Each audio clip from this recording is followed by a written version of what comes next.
Hello everybody and welcome to another amazing Merry Marvel 8 stream. Thank you all for joining me. I hope everybody is doing well. Happy Sunday, Happy New Year's, and welcome to 2022. Welcome to the world of tomorrow! Or next year, whatever the case may be. There's a cat over there. She's being a fluffy baby. I think she took notice of my posturing here. But let's say hello to chat. Hi Zilla, how's it going? Happy New Year's. Thank you for joining us. Appa is in here. Hello. Jakester, nabbing that new first redeem. I've got, I played around with the, M tokens a little bit here. We can get into that in just a second. Also, Zilla got around to watching No Way Home. Excellent, excellent. We won't be discussing spoilers live on the air because not everyone has seen it, of course. But if anybody does want to talk spoilers, we do have a section for it over on the Discord server. I have made sure that it is well hidden just in case people have not seen. Like, I'm trying to make sure that people don't get accidentally spoiled. So if you want to have access to the spoiler section on the Discord, obviously you need to join the Discord first.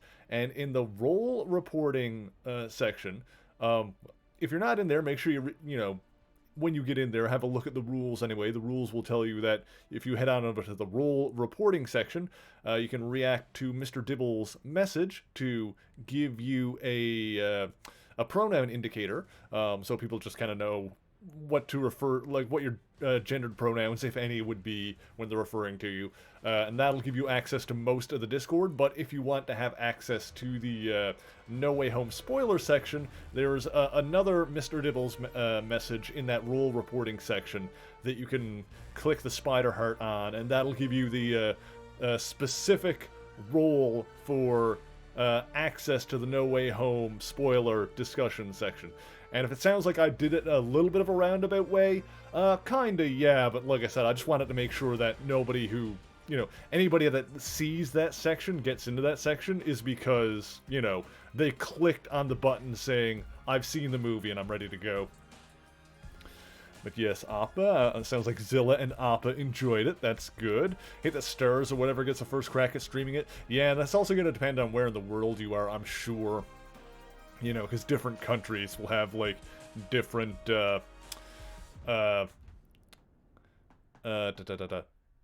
different streaming services that stuff may potentially be on. That being said, I think it's going to be the first movie in a while that I'm going to buy on Blu-ray. Because I haven't bought... I think the last Blu-ray I bought was actually Endgame. And that's just not with Marvel stuff. I mean, generally. I don't watch a lot of movies. Occasionally I'll go to the theaters. Not much over the last couple of years, obviously, but... I went and saw Ghostbusters. I went and saw the new Spider-Man. I saw Eternals in theaters. Black Widow I just saw on streaming because that was an option. I'm not like a huge movie collector guy, but I enjoyed No Way Home a lot, so I think that's going to be my first Blu-ray purchase in quite a while.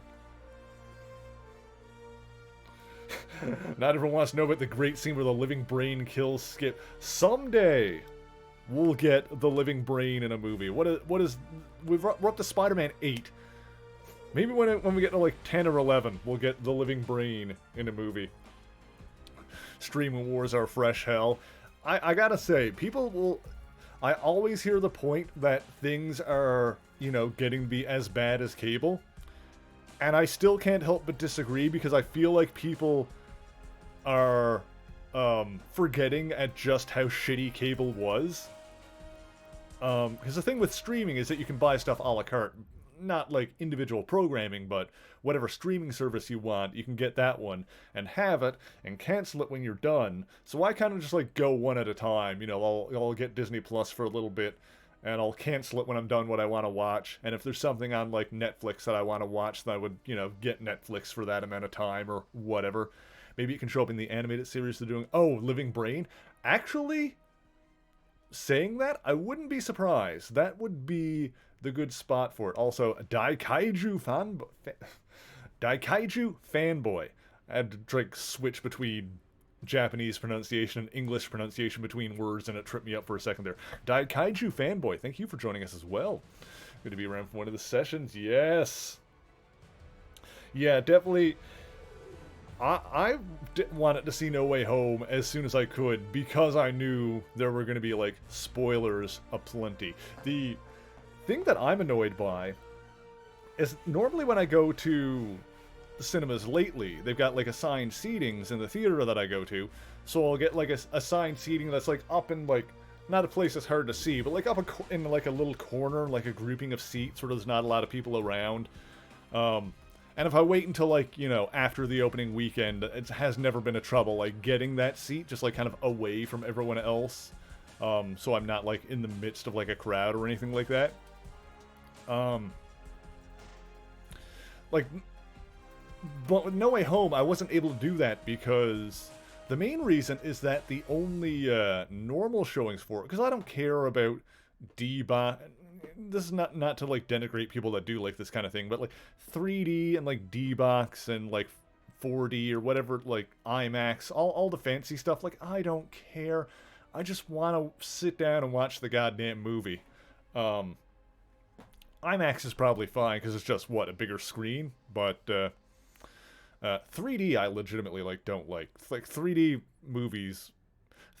3D actually takes away, from the movie for it. I think the last time I saw a 3D movie in theaters was actually Thor, the first Thor I saw in 3D. And I was like, oh, you know, no it wasn't. I think I did see Thor in 3D. I didn't like the 3D aspect, enjoyed the movie. I think the last movie I saw in 3D was Pacific Rim, actually. I think that was after Thor. I saw Pacific Rim in theaters, and it was in 3D. And for me personally, the 3D kind of ruined it, because it made it, like, harder to see and, like, tell what was going on. I think that's a me problem, that, like, just, I don't respond well to the 3D, like, it kind of gives me a headache. But that's just a me thing. Anyway, that's besides the point. My point is that, they only had, like, 2 regular showings for No Way Home when I went to get my ticket, because because of the assigned seating things, normally I don't bother to, like, get tickets ahead of time, but with No Way Home, like, I was like, okay, well, this is, like, you know, kind of a big movie. I kind of do want to see it before the weekend, so I'll get my ticket early, and we'll see what I'll probably get one for, like, I don't remember, I might have been thinking about getting one after the weekend or whatever, but, point is, yeah, they only had, like, 2 regular showings, or 2 days of regular showings, and then after that, it was nothing but, like, 3D and IMAX and stuff like that. They didn't have any, like, regular showings, and, yeah, it was weird. I don't know why that was the case. Maybe just because they thought they could, you know, do that, but whatever. King of the Monsters was a fun experience in IMAX. I like that one. I don't think I got around to seeing that one in theaters. I don't remember if I did or not. Yeah, Zilla, you're thinking about ditching Netflix? Yeah, I usually don't have an ongoing subscription to any of them, honestly. Like, even Disney Plus, which is the one that I've been watching more of lately because of the Marvel stuff on there, obviously. Like, I canceled after Hawkeye was over, I canceled my Disney Plus subscription. I watched the first episode of the new Boba Fett show, and it was okay. Like, I'll probably watch that as it's coming out until my Disney Plus subscription runs out. And then, if there's something else that goes up on there, like, you know, probably the next big Marvel series, then I'll probably subscribe and, you know, watch that. So, that's kind of how I approach my streaming services, but, you know, I don't watch a ton of, like, movies and TV and stuff in general anyway. But yeah, we are going to flip back over to the game here. And we're going to be playing some Spider-Man 3 today. Oh yes, I was going to talk about the point redemption stuff. I was messing around with it a little bit. Let's see what we got here. What did I change? Well, mostly I added the first one, so yeah, this is Welcome to die. Oh no, we're all going to be doomed. Yeah, I added the first redemption, which is an idea that I stole from Katharina, shamelessly. The biggest change is that I adjusted the Join the Fantastic Four one. Um, cause I was kind of like iffy on what I want it to do with the Fantastic Four one on the Discord rule, because I kind of like the idea. I kind of like having something like that for like a Discord rule redeem. So I think I'm gonna keep it for now. We'll see how I feel. You know, if it's something that we want to keep doing. Um, I lowered it from 100K to just 40K. But in the midst of a weekend, only one person would be able to redeem it. Um, it'll give you a blue name and the Fantastic Four role on the Discord server, and it's explained kind of in the description that only a total of 4 people can have the role. So as more people, as people redeem it, like people who redeemed it earlier will kind of get rotated out, so that at any given time there will be 4 people on the server with the Fantastic Four role, and will kind of like rotate through it that way. You would have set it at 4. I thought about doing that, and I wasn't sure if I wanted to do like 44K or 44K 444, like you said, or just 40K. Honestly, like I honestly like kept changing it, like trying to decide how I wanted to do it, but. I think I ended up deciding that I prefer all of them to end in like zeros at like the higher level ones. I think that's how I wanted to do it at the end. But yeah, it'll be like, yeah, 40K. It'll give you the role for, you know, until you get replaced by somebody else. But because it can only be redeemed once in a weekend, and it's like 4 people in there, I think that, you know, basically means you're guaranteed to have that color for at least 4 weeks, and then it can like rotate out from there. And but I did want to keep one 100K redeem on there. So I've got 100K redeem, which I'm calling Offering to the Old Ones. This is a little bit stealing from Katharina, because she's got her hole that you can give points to. I'll just read the description I wrote and see if it makes sense, because I wrote it last night when I was tired and just kind of trying things out. So let's read it again for the first time since last night. Throw your points into a dark pit of endless emptiness in a vain attempt to appease dark beings from beyond the scope of mortal comprehension. So that's your 100K reward. If you're one of these people that somehow or another ends up with a ridiculous amount of points, because, you know, if none of the other redeems speak to you and there's nothing else that you want to do with them, then and you don't care about like the Discord role and stuff like that, then there is a point redeem for you. You just got to save them up, and then you can try, hopefully it'll work. You can appease cosmic entities that are dark and fearsome, and protect our reality from incursion for years to come. We're going to play Spider-Man 3. Where were we? We got the black suit. We have the symbiote. Where's our next mission? I think we've only got one. Yeah. I got one mission, and obviously this will unlock more. MJ Scare Ride. Oh, yeah, okay. So we'll do this. We'll do the Scare Ride. This is the mission where we're going to be swinging around with MJ. And we'll probably unlock more like actual story missions and stuff by completing this. Oh, by the way, there's a ton of point redeems ready to go here, aren't they? So let me catch up on these real quick, because I got caught up in rambling on like a goddamned lunatic. Peter, calm down. Appa wants a smash point. Boop. There's a smash point for Appa. Done. Jakester claimed first. Hell yeah. Jakester also wants a smash point. Boop. There's a smash point for Jakester. There we go. I think I'm going to stop saying the totals for how many smash points people have when I'm entering them in. I did that before. I think I'm going to stop doing that, just so you guys don't know how many points each other have. And you'll find that out at the end of the month. And Sammy wants a smash point as well. The Gooding Girl. There we go. Boop.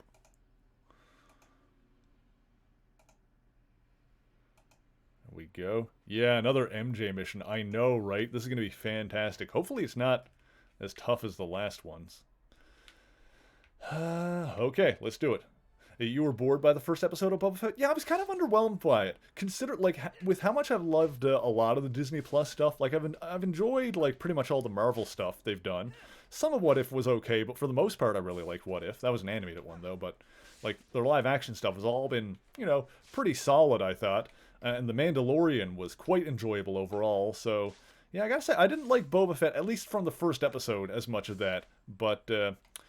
We'll see how it goes, when it's all finished.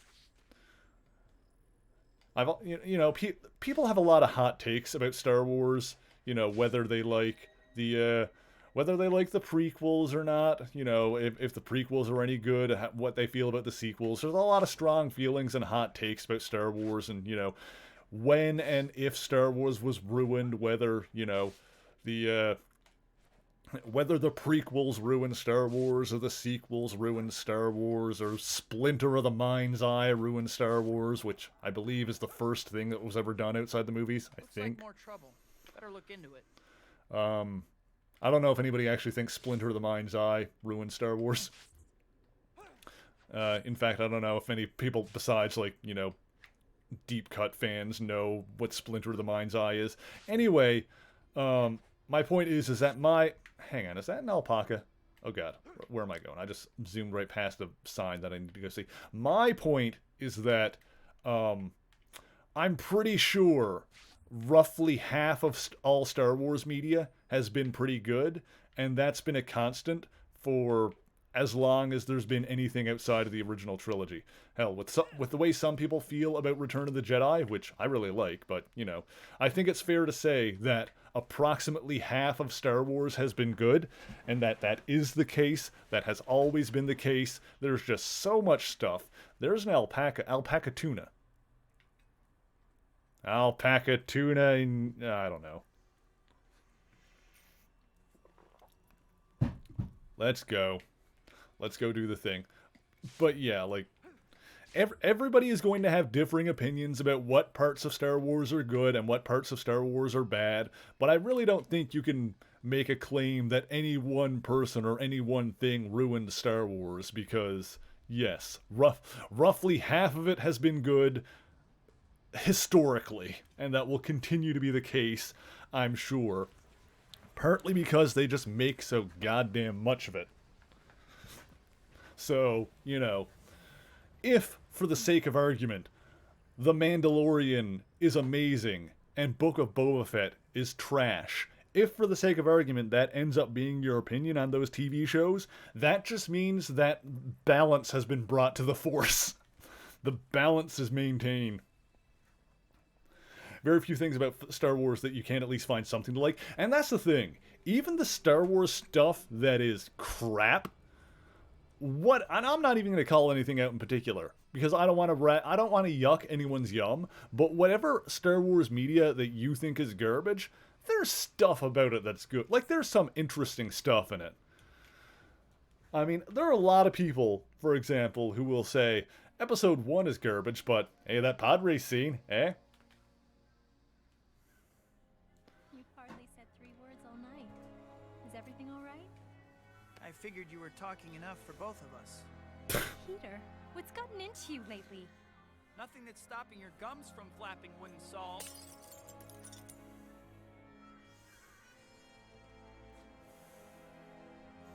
I think you should take me home. Now. Mary Jane, Now, Peter.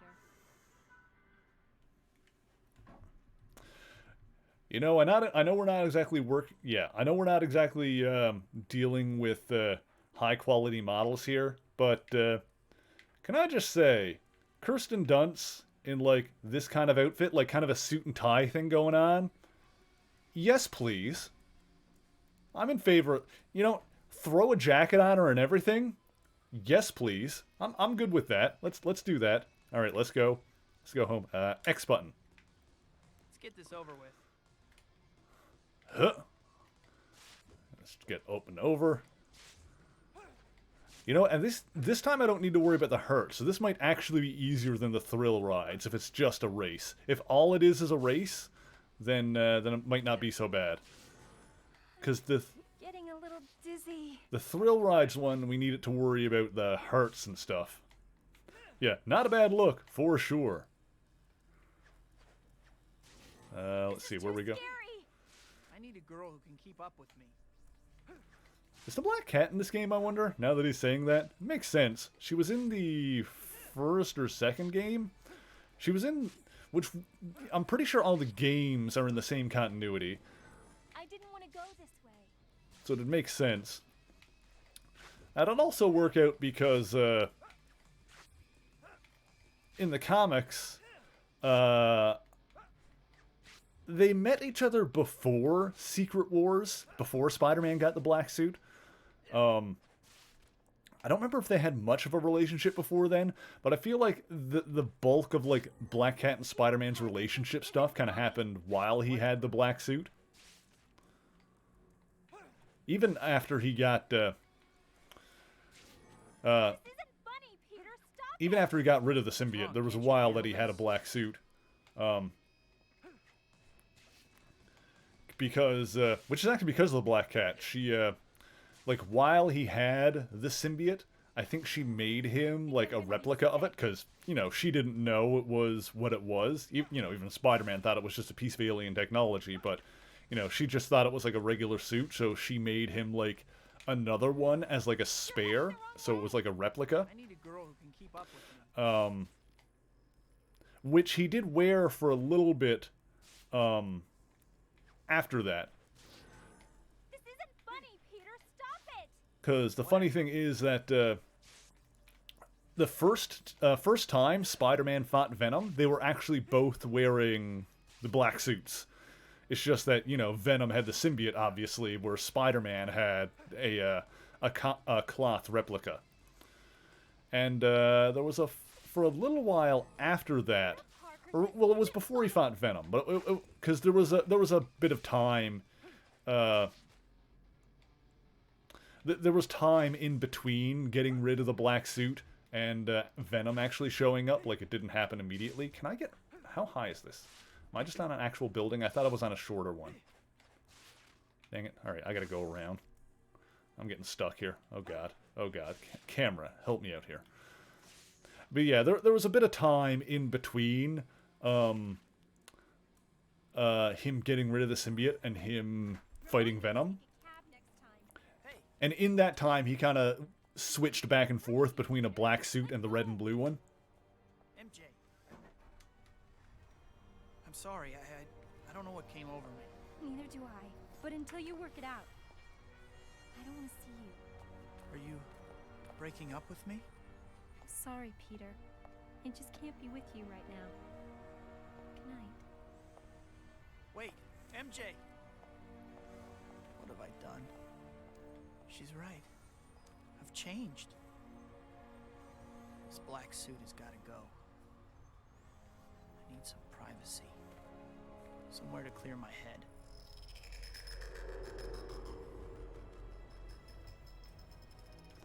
Oh, is this going to be where he gets rid of it? Okay.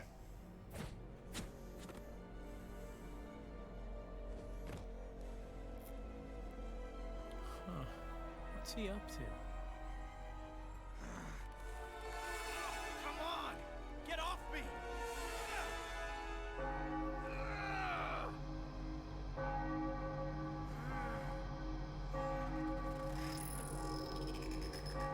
Hey, the sound waves are affecting the suit.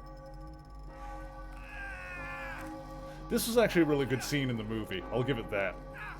And I do like how, you know, the comic, Parker? the 90s cartoon, and the film here, Spider-Man 3, they all used the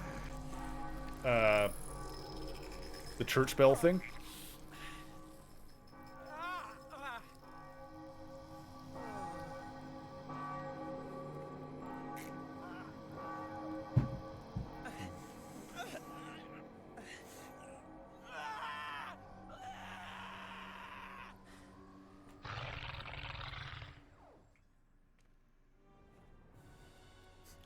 Although, paddle ball. Who wants to go paddling? One thing that the adaptations never really do, obviously, because I guess it involves the Fantastic Four. This is obviously never going to be in the movie or anything like that. But it was actually a bit more of a process in the... Well, not a process. It was... In the comic, what happened is he goes to Mr. Fantastic, or the Fantastic Four, to get the black suit examined, back when he still thought it was alien technology. And that's when he found out it was, like, an actual living thing. So Mr. Fantastic actually removed it, and, like, kept it locked up in the Baxter Building, in the Fantastic Four's headquarters.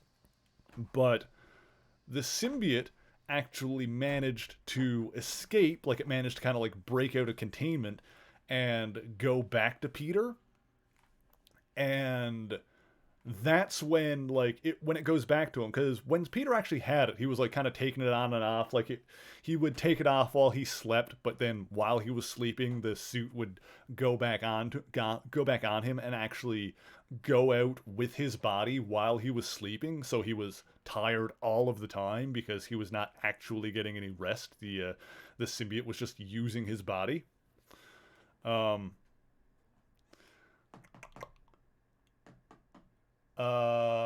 But yeah, after it escaped the Baxter Building, it found Peter again, like, tried to, like, latch on to him, and that's when it was, like, started to trying to bond to him permanently, and he was, like, not able to get it off, like, it wasn't letting go, it was trying to, like, bond with him permanently, and that's what leads to him, like, winding up in the church bell situation where he, like, manages to, like, use the noise to rip it off and ends up in the church, and Brock finds it, and bada bing bada boom, you got a Venom. Working your way through the 90s show, and you notice the first Mysterio episode had him pretending to be a hero and Jameson fawning over him. Yes, that actually goes back to his very first appearance in the comics, where, and obviously that show drew from that, and the movie drew from that.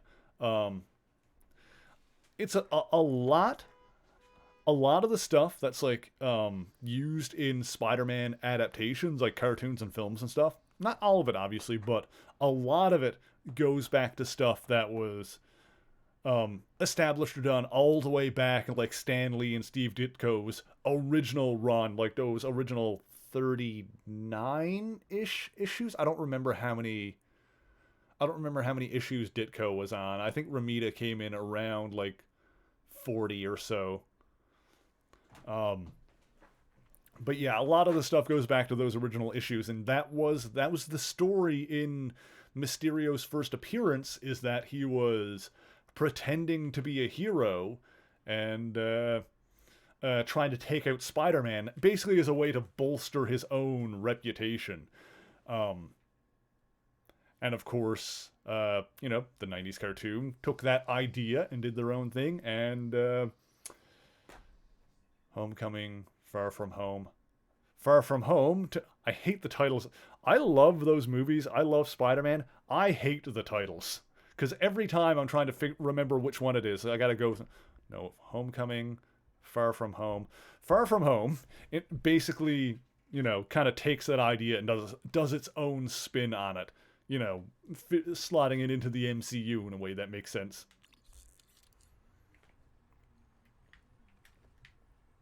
I think the only thing weird about Far From Home is I don't know. They could obviously retcon this in later, but they totally should have had, because Mysterio had his whole crew there. One of his crew totally should have been Daniel Burkhart. Who, if you don't know, in the comics, Daniel Burkhart is the second Mysterio who was, like, trained and learned from the original Mysterio and got, like, a bunch of his gear.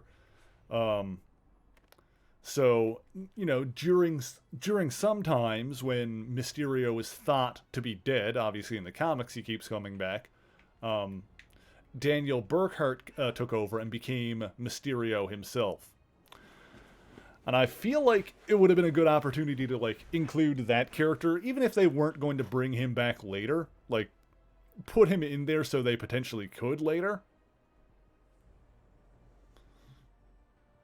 Mecha Biocon Exposed. Oh, that's the Scorpion one. We got another Scorpion one. Oh, God.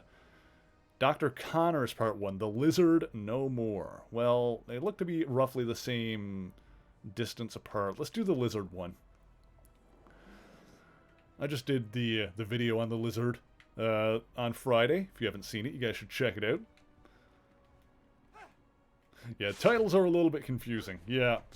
It's not as bad as, like, what the flippity... Okay. I think we just had to load for a second there. Not as bad as, like, the Rambo movies or anything, but still a bit weird. Nanners, how's it going? Thank you for joining us. I hope you're doing well. Those cops are in a hurry. Wonder what's You enjoyed up. the lizard one? Yeah, I think it worked out good.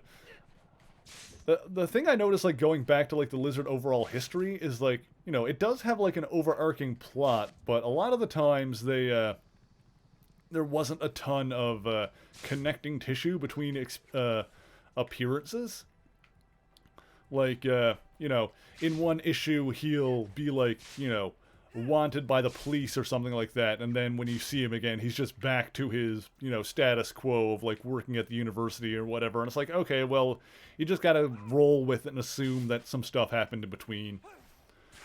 But, you know, the major overarching plot points still kind of all weave together pretty well. Blair here. Hi, Blair. That's a new name under that account. How's it going? Thank you for joining us. Also, Nanners wants a smash point. Appa already got theirs. Let's give a smash point to Nanners. There we go. Beautiful. Love that. Awesome. Trying new names. Oh, cool. I like Blair. Blair's a nice name. Hey, Silver wants a smash point too. Let's make that happen. Silver bullet, yes. There we go. That puts Silver on the board. Love that. Yeah, so you would prefer to be referred to as Blair. That is should be no trouble. It'll just take me a moment to adjust. I apologize if I slip up on that at any point. Also, let's get a smash point for Blair in there as well. Boop. There's another one there. Love that. But 'tis a lovely name. Where are we going here? You prefer your lewd queen? Oh, you can be my lewd queen anytime you want. You just let me know. Where... Ow. Well, that worked. Where am I going? I didn't have the black suit very long. I gotta say. We had it for, like, a stream. This is... yeah, literally. Because didn't we... Correct me if I'm wrong. Didn't we get the black suit at the end of the 5th stream? And then we used it... end of the 4th, I guess. Because this is the 6th. This is part 6. We're on part 6. Because I feel like we used it last time. I feel like we got it at the end of the previous stream. So, out of all the time that we've been playing this game, we got it at the end of part 4, used it for part 5, and at the very beginning of part 6 we lost it. So we had like one full stream of using the black suit, and that was it. Out of what is now 6. Which might end up being 7, unless we're closer to the end of this game than I thought. Want to try Spider-Man Edge of Shadows? Edge of Shadows? Ooh, yeah, that's one I've never played. I was trying to think what one that was, if it was one of, like, the Dimensions one. But no. I that's one that I've never played. I've played Shattered Dimensions, and I've played Edge of Time. Or are you thinking of Web of Shadows? Because there's Edge of Time, and there's Web of Shadows. I think you're thinking of Web of Shadows. Spider-Man? Easy, Doc. No worries. I need your help. No worries, Blair. I Some was... of your lizards are still on the loose. Oh, dear God. Not more. What did I do? Take Yeah, it the easy. edgy one. You have to help me find a way to reverse the effects. Yes. Yes, of course. Because that's another one where you have the black suit. Get me a sample of the regeneration serum from my lab. I can engineer an antidote. Your lab at the university? No. The lizard... I had another lab. Down in the sewers. I'll get the serum. Be ready. When you have it, meet me at the university lab. I will make things right. Okay. Oh. Alright, so we gotta go get some stuff, and then he can make... If we turned him back to normal, did we not make the anti-serum already? I guess not. Hey, Nevbite, how's it going? Thank you for joining us. Damn shame Raimi never got to the lizard in his movies. Yeah, that would have been good. We got one version of the lizard at least. I mean, you know, Amazing Spider-Man 1 is probably my least favorite out of the Spider-Man movies. Personally, I think Amazing Spider-Man 1 is probably my least favorite. Not a fan of the lizard design they used in that. It was okay. I would have liked it more if he had the lab coat on, honestly. Like, I kind of like my, I like my lizard, like, they kind of went with like, the flat-faced look is kind of how he looked more in the 60s, but I do prefer, like, the more snouty lizards. Someone actually left a comment, or I responded to a comment on the latest video, like, where they said, like, how he looked good in the thumbnail, which is a image I grabbed from an early 90s comic. Basically, I said, not every comic character looked their best in the early 90s. That was not, like, a time, necessarily, when every character was at their best looking. But that design for Lizard in that era, in, like, Torment and stuff like that, is top tier. That was, like, top tier Lizard design. But yeah, I personally prefer him snoutier, with, like, the longer... Piss off, Ghost! Oh, God. How terrifying would this be? If you saw this in real life, like shadows like that on the floor, how terrifying would that be? I would never go to this location ever again. That'd be it. But yeah, I would have liked the design more if he had the lab coat on the entire time, because that's pretty consistent across, like, all the appearances of the Lizard, you know, over history. I mean, like, you know, it separates him from, like, other similar looking characters, like, you know, Killer Croc, for example. You know, is a completely different kind of character, but, you know, Reptile Man or whatever. Visually, it makes him distinct from characters like that. Will Spider-Man in the future? Will this Spider-Man be in the future MCU movies? Different canon. Different canon means a different act. Wait. Will this Spider-Man be in the future MCU movies?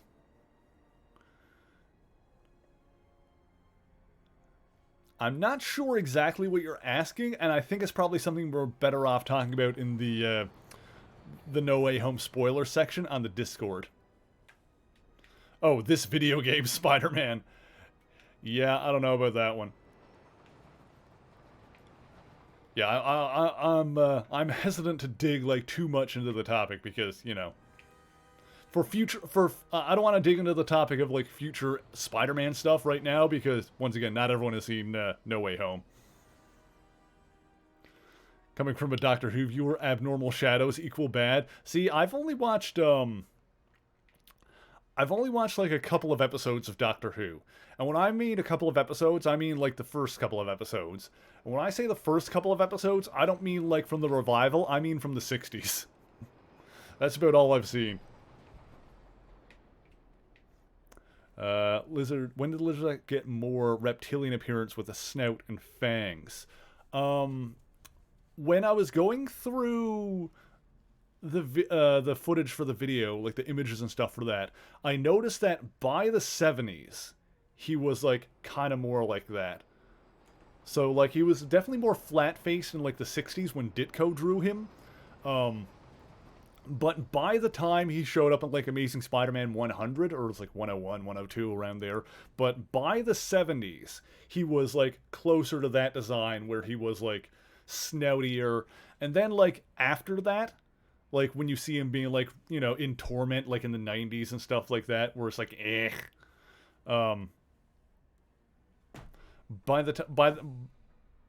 With stuff like that is basically just more exaggerated versions of the 70s design. Because that's something, like, you look at the way he looked in the 90s, where it's like the super long tail and the giant fangs and like the big snout and the giant claws, like, you know, it's just the 70s design, but more exaggerated, just like with more bigger and more pronounced features.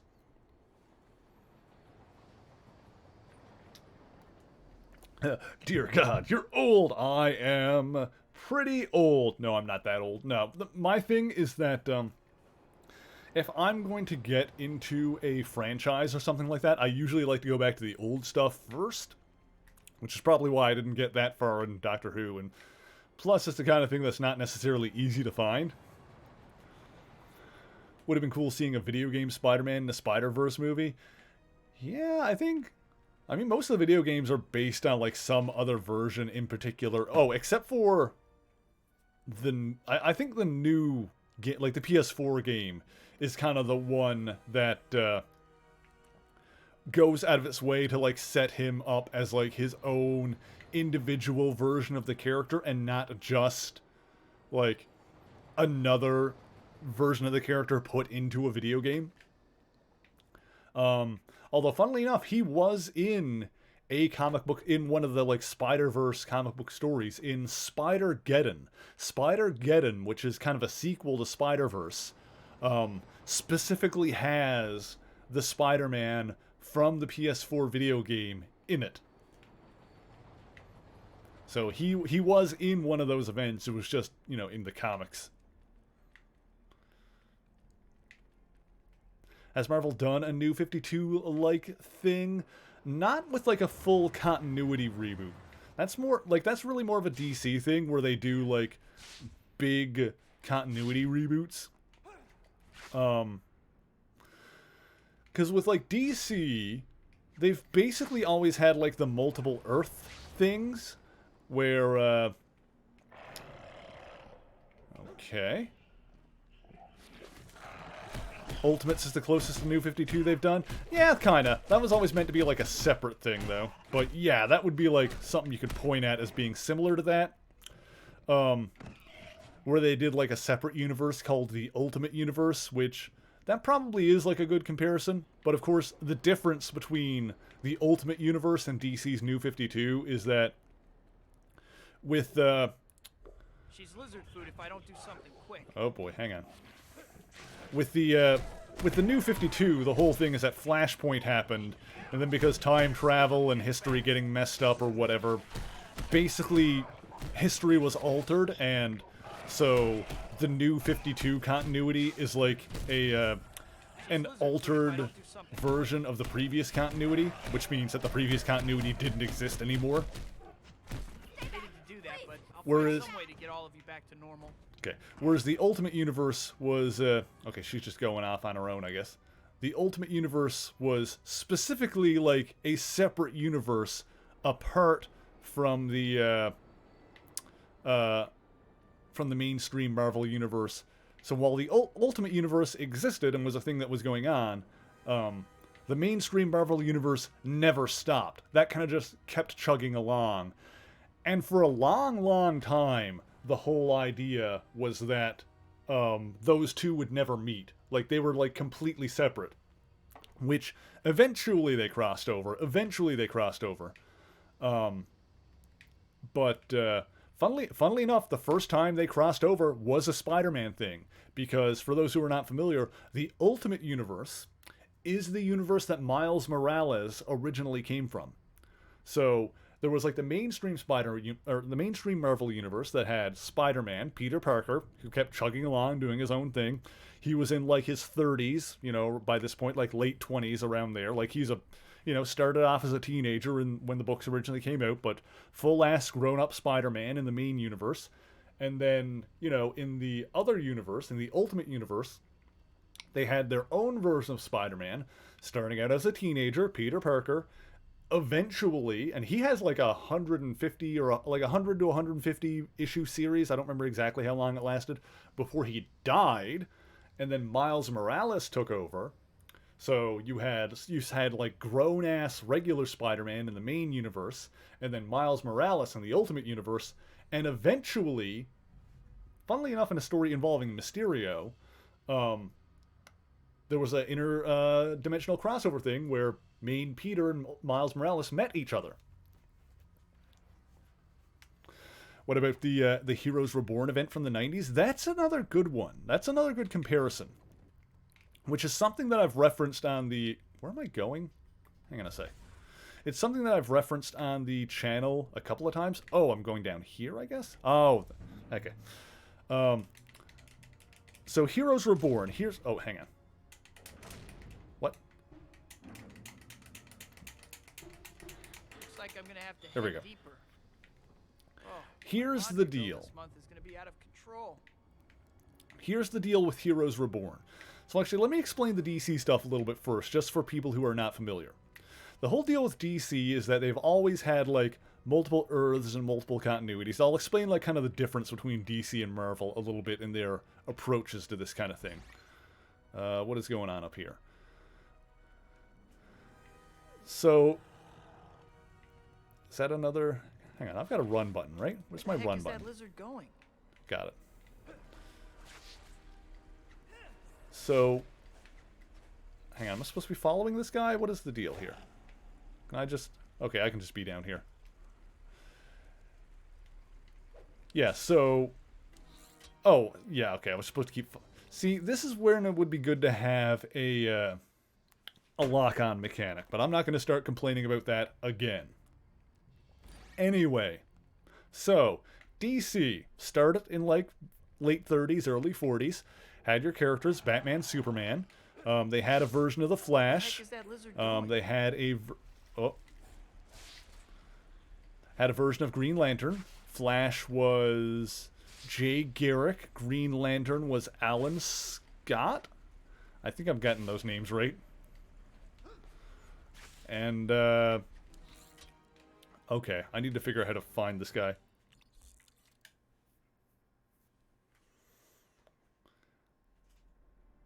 And in the 60s, you know, Batman's still around, Superman was still around, made new version of the Flash, that was Barry Allen, made new version of Green Lantern, that was Hal Jordan.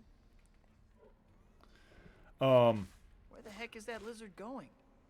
But Hal Jordan and Barry Allen were decidedly, in, oh my god, this sucks, in different universes than the predecessors, specifically Flash. Funnily enough, it was Flash that kind of introduced the idea of the multiverse in the DC universe. Because there was an issue of Flash where... Where the heck is that lizard going? Actually, kind of similar to the whole Spider-Man thing with Miles and Peter. There was an issue of Flash where Barry Allen met Jay Garrick, who was from a different universe, a different Earth entirely. And so the universe that Barry Allen was from is Earth 1. Oh my god, this is terrible. What is... How... Oh, what? This sucks. This sucks.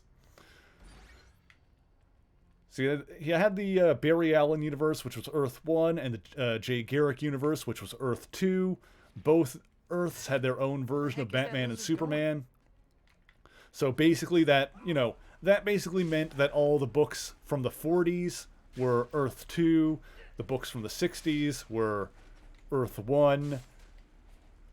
They occasionally crossed over, and they kind of kept doing... Oh, wait. Where's... Oh, my God. Where did he go? He was there, and then he wasn't. He was there, and then he wasn't. Anyway, I'm getting too far into the weeds with the whole DC thing. I'm trying to be too granular and complicated with it. The important thing is that in the 80s... all the DC, like DC had a ton of Earths, and then in the 80s they did a story called Crisis on Infinite Earths, where all of them got smashed together into one. and it made a new history, which was basically, you know, history from the previous continuities all kind of smashed together. And that was their first big, real reboot, quote-unquote, in a way. Where they... Oh, God.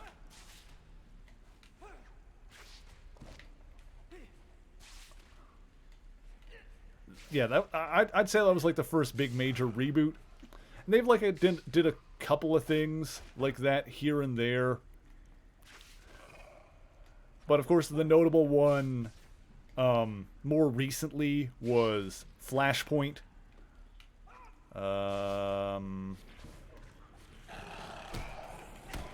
Which was a whole time travel thing, again involving Flash. And at the end of that, history got all kind of kerfuckled, and resulting in the new 52 version of the universe. So basically the new 52 universe in DC is the same universe that was as the one that was created in after Crisis on Infinite Earths in the 80s. Just gone all fucky ducky because of time travel. And like everything being different.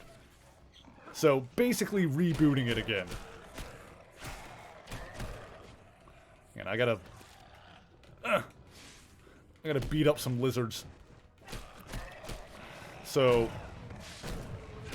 the deal with, what was it? With Heroes Reborn, as I believe Zilla mentioned it. Now, obviously I know more about Marvel and the intricacies of it, so I should be able to explain this a little bit better in a way that makes more sense. What is this something I need? Can I get it? Can I has beaker? Thank you. Okay, I need another serum. Let's see, where is it? There's a lizard in the floor, I guess. Where's the other thing I need? Hang on. Aha! Oh, wait, how do I get there? So, in the 90s, there was a bad guy named Onslaught. And I'm going to try to explain... I can explain this a little bit better, so it makes more sense than me rambling on about the Flash, which is not something I'm necessarily an expert in. With the sample you brought, I should be able to synthesize an antidote. Here it is, Doc. Thanks. Come back later. This'll take me a while. Not too long, Doc. There are more lizards out there than we thought. Okay. Yeah, so in the 90s there was a villain called Onslaught. Onslaught is a cool idea for a villain. He's basically all the evil psychic energy from both Magneto and Professor X coalescing into one being. Which is kind of why he looks like a giant armored Magneto. Like, his design is very Magneto-esque. It kind of has that vibe to it. But the important thing, very powerful psychic villain that they had trouble killing. And the only way they could, you know, the long story short is the only way that the X-Men could really beat him, or in order to help the X-Men beat him, the Avengers and the Fantastic Four all sacrificed themselves, basically, you know, to give Onslaught like a physical form that they could properly destroy. So a bunch of heroes sacrificed themselves. Captain America, Thor, Iron Man, and the Fantastic Four. But Franklin Richards, who is the extremely powerful mutant son of Mr. Fantastic and the Invisible Woman, he obviously didn't want his family and all those heroes to die. So what he did, being a little kid that has very powerful universe-creating powers, he created a little pocket reality with a counter-Earth in it. So he basically created a new Earth with its own history. And on that Earth, the Fantastic Four and the Avengers were all reborn. Hence the name Heroes Reborn.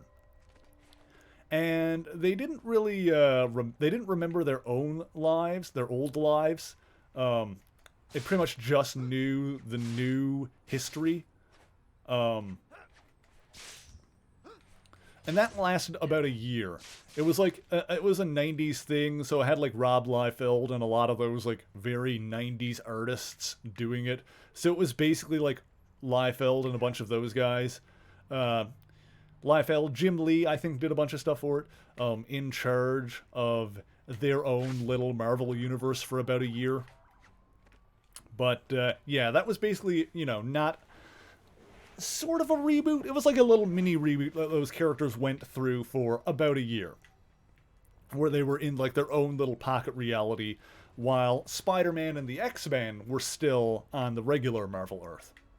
And in fact, you know, about a year later, it was Spider-Man. Spider-Man was the one that went to Counter-Earth and was involved in helping all of them get back. And when they came over, when they came back over to the regular Earth,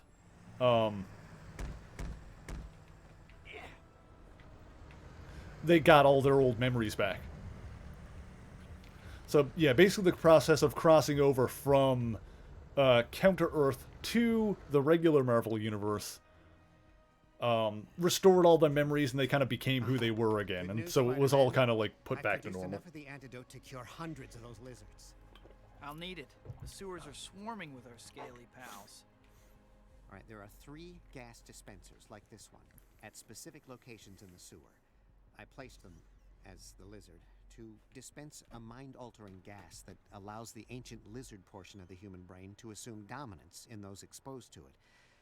That gas should be long gone, but the dispensers are set up in the perfect locations to dispense the antidote with maximum efficacy. Now, the first 2 locations shouldn't be too bad. This one's a water junction, and the second is this room, which joins portions of the sewers. Both are primary travel routes for the lizards. Something tells me I'm not gonna like the third. It's where the lizards were created. Their hive. They instinctively return there to rest. So it'll be teeming with them. You can count on it. But it's the only way to be sure that the chemicals are delivered to What's all with the heroic title music right now? victims. I'm sorry. Don't beat yourself up, Doc. You're making things right. Okay. What's going on over here? Okay.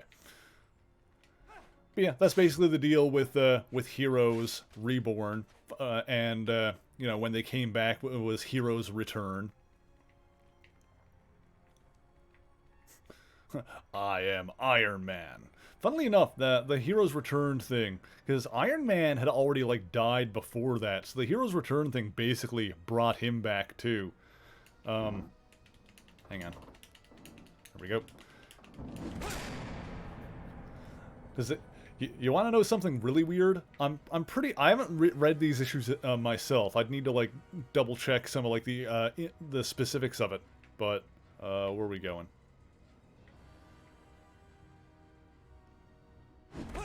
Okay. But basically, like sometime before that, I think it was still in the 90s. Iron Man died, and he was replaced with like a time-traveling teenage version of himself.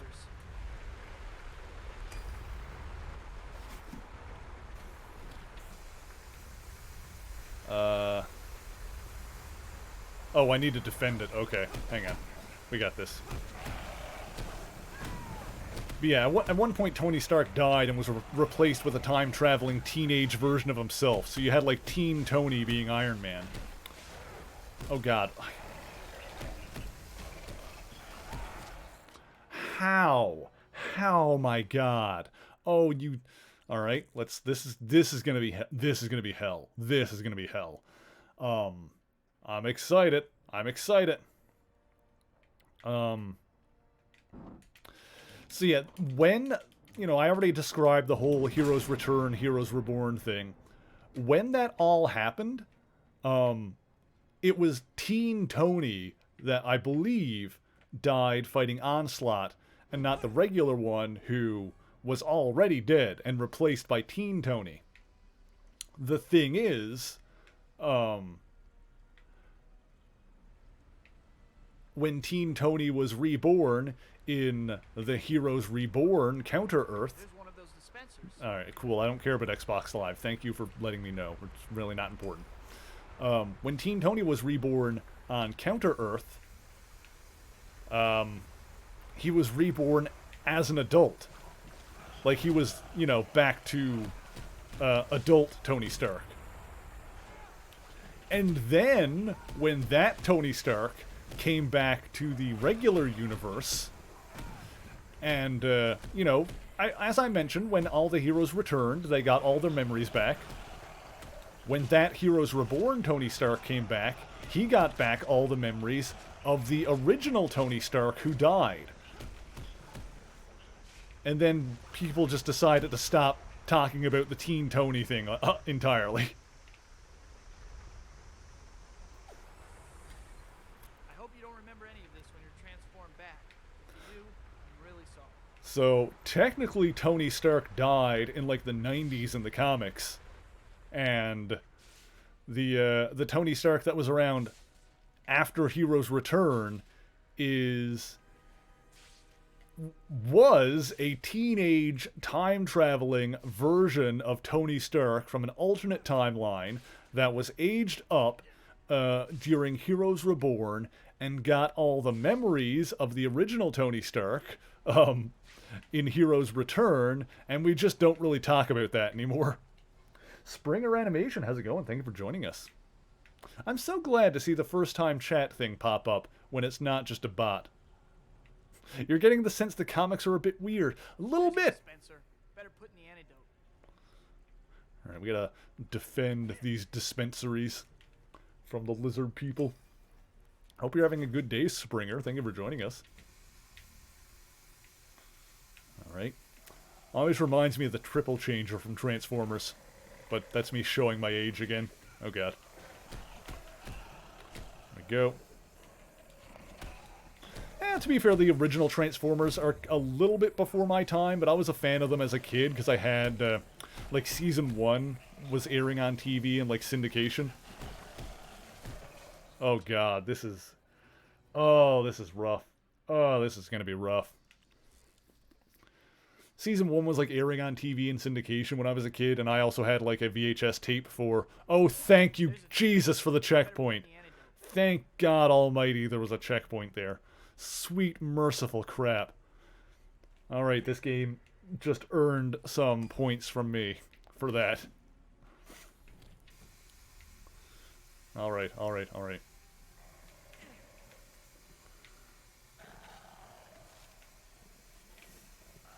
Wait, what?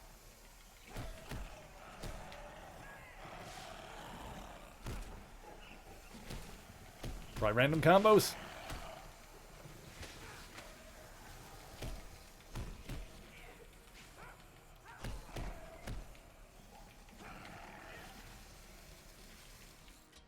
Oh, were they spitting shit at it? Oh, you bastards. Oh, God. Damn it. There's a dispenser. It's like I've said before, this game keeps finding new and innovative ways to be completely insufferable.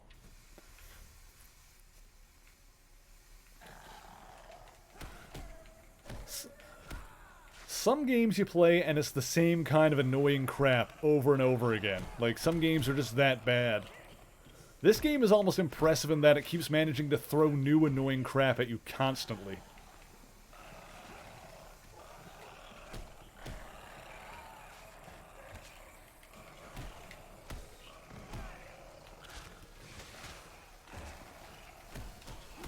Ah!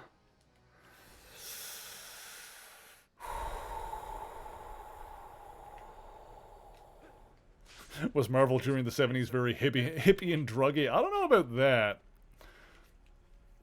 They did publish an anti-drug issue because mainstream comics were not, like, very druggy back then at all. Or, I should say, you know, they weren't allowed to include, like, explicit references to drugs because of the Comic Code Authority. Because there was a point where, I think it was the, like, the FDA or, like, someone in the US, like, asked Stan and the guys at Marvel to do, like, some anti-drug PSA stuff, which they decided to do in the pages of Amazing Spider-Man. Oh, So I think it was at issues 96 to 98, if I remember correctly. That Spencer, better put an antidote. they did, like, basically an anti-drug story arc.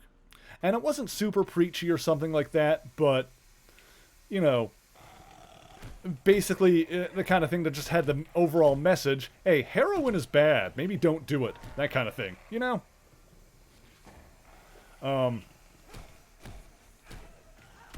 There we go. But because they were, like, made explicit references to drugs, those issues were not approved by the Comic Code Authority. But Stan and Marvel decided to put them out anyway. They just kind of went for it. Oh, God. Oh, my God. So, yeah, there were just kind of a couple of issues there that they published without approval from the Comic Code Authority. They didn't have the seal of approval on the cover, which pretty much everything back then did.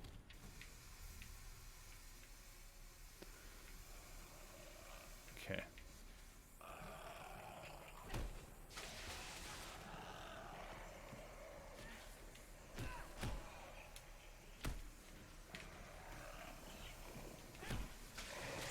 I'm trying to really focus on, like, this now, 'cause I'm sick of doing this one.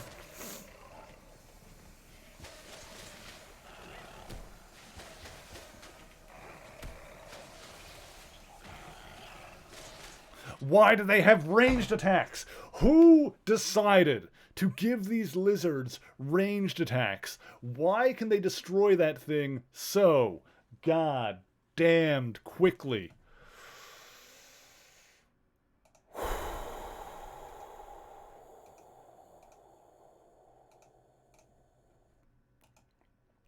You know what? Tony said it was treat time earlier. Sorry, Blair. We're going with Blair now. Blair said that it was treat time earlier, and I didn't do it. So let's do it now. Let's make it happen. Look at that fuzzball. Hey, Razzle.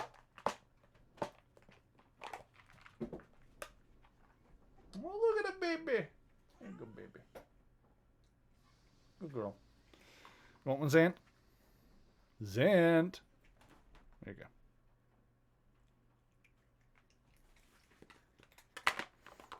go. Amazing Web Balls is my porn name. Hell yeah, it is. Hell yeah. Love that for me. Look at the boy. It's the boy. There he is. My boy. Zant, say hi to everyone. Over here. There you go. Aw, look at that boy. Look at his snoot. So I need some more water.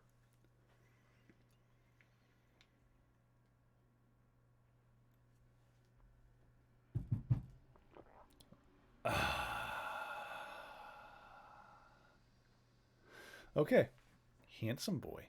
Look at this boy.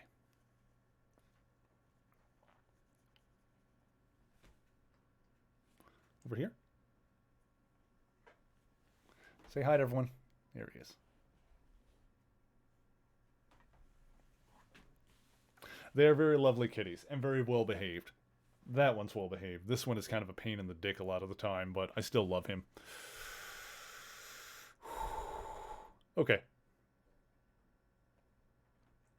Let's try this again. Let's try this again. Let's try this again. I think I can do it. I think I can make it happen. I just need to, like, focus up. I need to figure out, like, a good combo to use on these guys.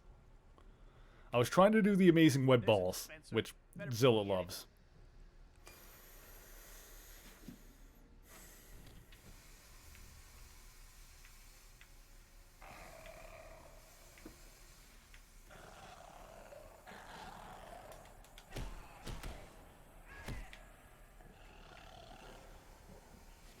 Actually, oh, hang on. How do I do the special move? There's special moves. Let's see. Upgrades. So I've got my full meter here. What's... Yeah, super attacks. The web one might be good. Hang on. Web super attack 3. RB and B. Okay, that's how I do it. Hold down RB and press B. Let me try that.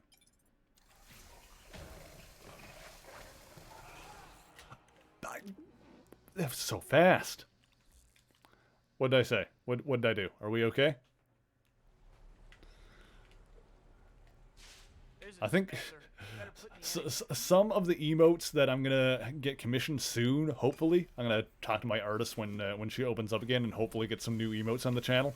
I think some of the ideas I have for some follower emotes you guys are gonna enjoy.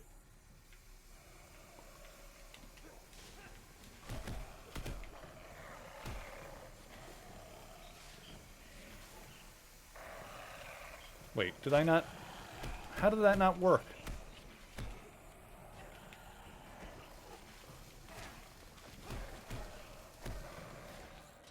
I don't know why I didn't do a super attack. Did I, maybe it's because I held it. I should have just tapped it. Let me... Alright, I gotta figure out how to do the... Oh, my meter is... There's a dispenser. Better put My meter is still low. Okay. I need to get my meter up again. Okay. So it checkpoint... This is weird. It checkpoints me, but if I'm checkpointed... Like, if I get to a checkpoint with a full meter, and then I use it, and then I respawn at the checkpoint, then I don't have my full meter anymore. Alright, there we go.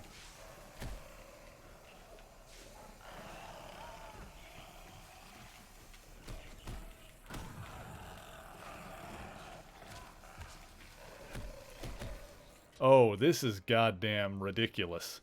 This is goddamn ridiculous. I don't love this. Oh my god, why are they so strong? Better put in the antidote. Okay.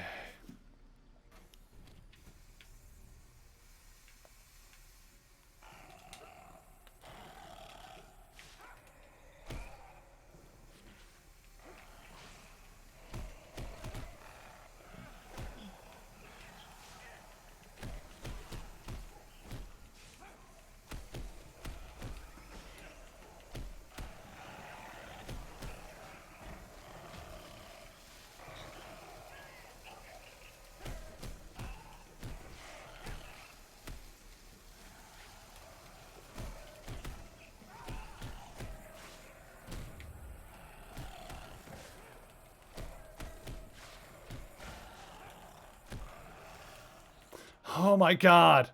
Oh, they're so good. Why are the lizards so powerful? What is this nonsense? This is a big load of poopy butt. There's a dispenser. Better put in the antidote. I know this sucks, Sant.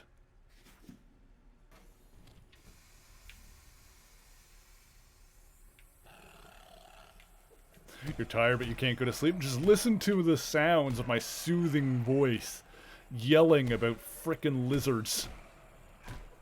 And I'm sure that the things will be okay.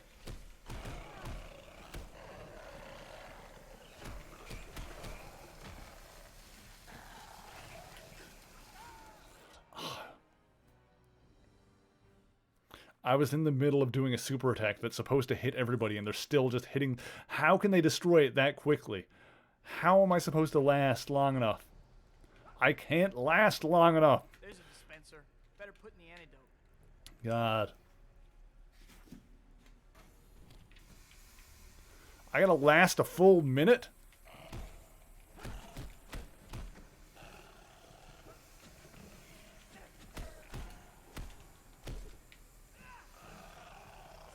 Yeah, I don't know how I can kill these guys any faster, because I'm, like, constant... Like, it's not like I'm faffing about here. I'm constantly...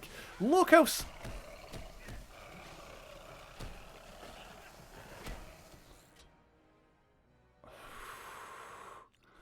I gotta last the full minute, and there's so many dudes, and they're all just spitting on this thing, and beating it for all they're worth. And I don't know how I'm supposed to last any amount of time with all this action going on. It's ridiculous. How am I supposed to survive this?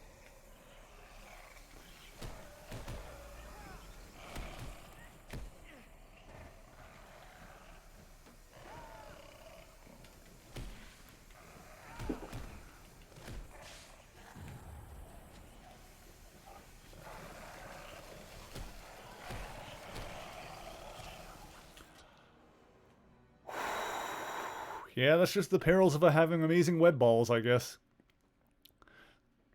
Jokes aside, this is like legitimately ridiculous, the fact that you're expected to do this. There's a dispenser. Like, this is actually awful. Like, they legitimately gang up on it so fast. And they've got a ranged attack. Like, where are they even coming out of?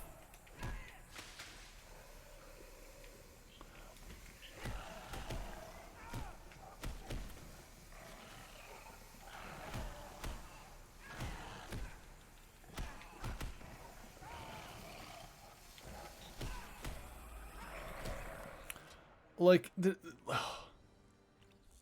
yeah, they all gravitate directly to it and kill it within 10 seconds. Like, it's ridiculous. The health on the thing goes down so fast. And Dispenser. Better put in the antidote. the combat in this game is not good enough for this. Like, it'd be one thing if I could aggro these guys to attack me instead of the thing.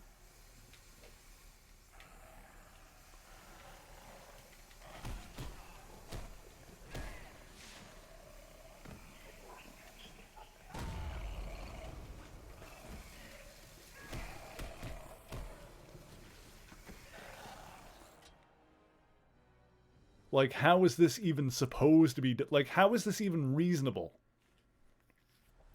Did anybody playtest this mission? That's a silly question. Someone did, and people didn't listen.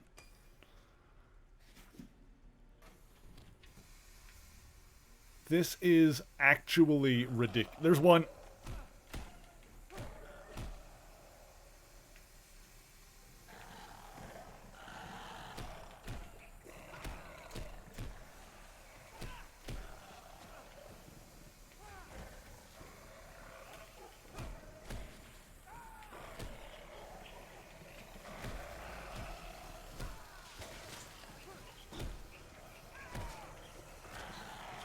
Oh, God.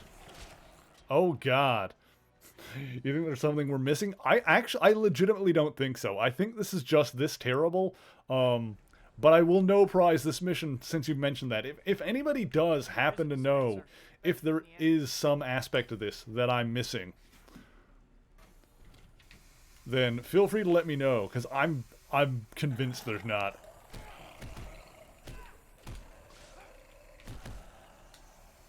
I'm pretty sure this is just legitimately this terrible.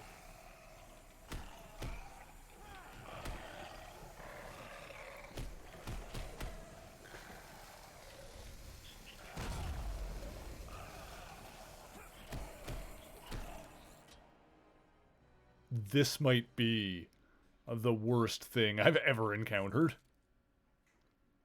This is unreasonable. The controls in this game are not good enough to expect something like this. Like, please, for the love of God, somebody tell me what it is that I'm missing, if there is something.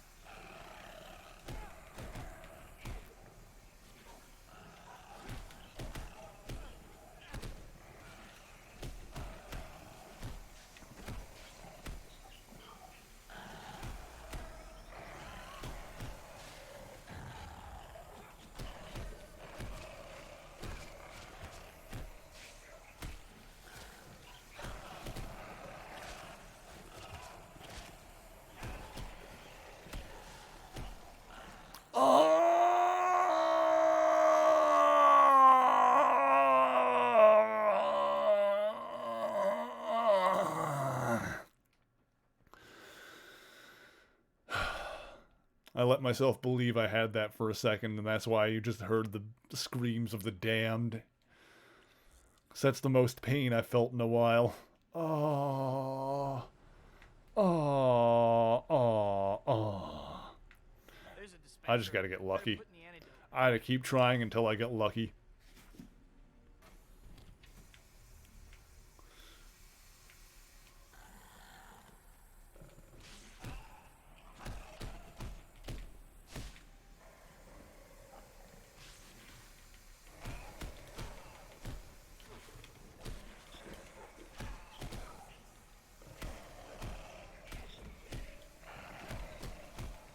Oh, the slowdown. You know, that would probably help. I haven't been doing the spider sense at all because I haven't needed it today.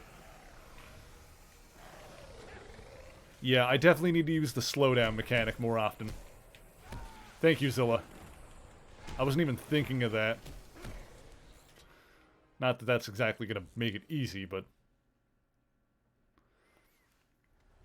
How could I have forgotten the slowdown mechanic? Well, it's because it's been 2 weeks since we played this There's a game. dispenser. Better put in the antidote.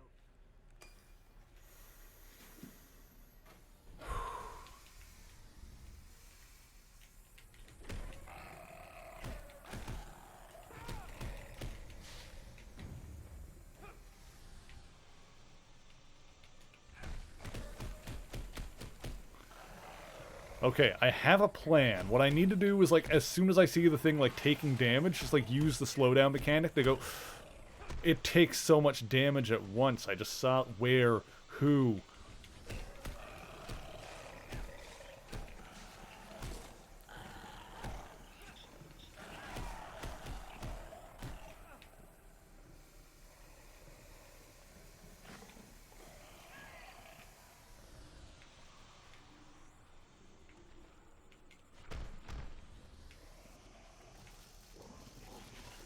No!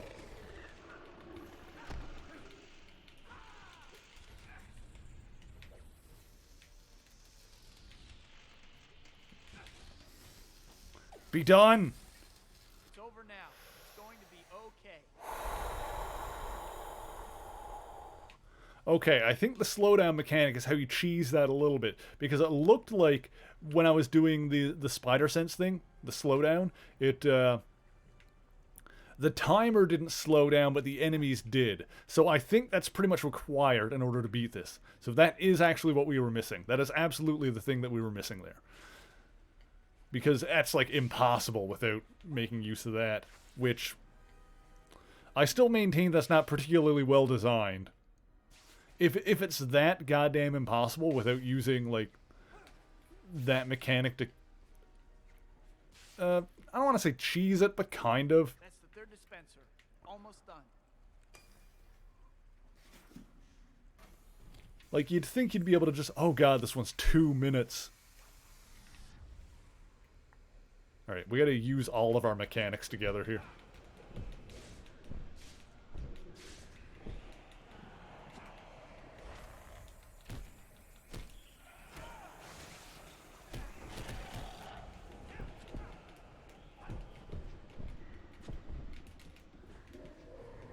Oh my god, there's so many goddamn lizards.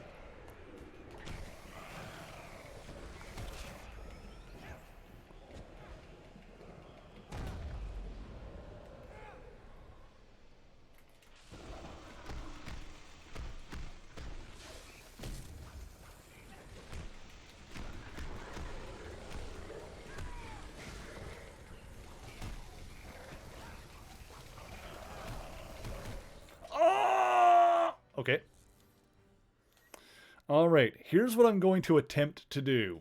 We are going to spam the slowdown and heavy attack. That's what we're going to try. I don't know if that's going to work, but that's my strategy going into this one for this attempt. Just spamming slowdown and heavy attack.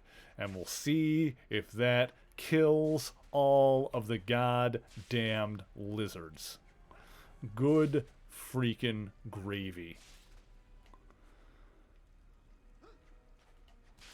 Third dispenser. Almost done. Hey, this is the last one, I think, because we got like 3 of these. These people have been turned into lizards, or lizards that have been turned into people. I think they're people that have been turned into lizards. I think that's the implication here.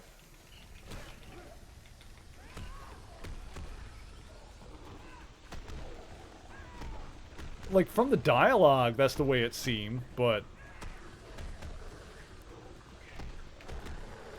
I would have thought that they were just, you know, lizards that were, like, transformed into humanoids. Because that was always the lizard's modus operandi in the comics, or more often, was to get, like, an army of, like, actual lizards.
I'm sorry, this is... I'm focusing on this one now. This whole thing is goddamn ridiculous.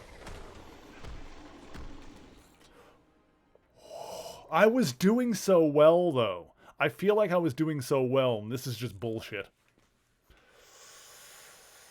Ooh. Ooh. Okay. I feel a little better at this one than the last one now that I've got my ducks in a row, though. But still, ooh. Yeah, I can do it, I can do it. The thing is, I feel like it's requiring a bit of luck.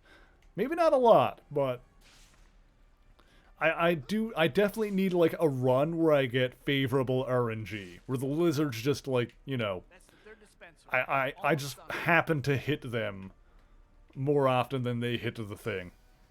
I'm gonna do my goddamn damnedest to make it happen, but...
No, get it! Ah!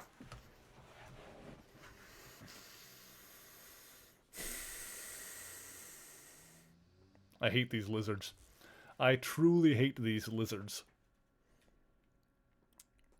2 minutes, huh? 2 minutes of this pain.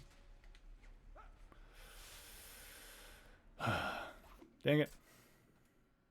Dragon Deathcap, how's it going? Thank you for joining us. I hope you're having a good weekend thus far. We are dealing with lizards, and it's not going well. You see, the pain is still ongoing. The pain has never stopped. The paint stopped last week when we were, like, playing something else for a week. But now we're back to it. Ugh. This is so awful. It's nothing but pain.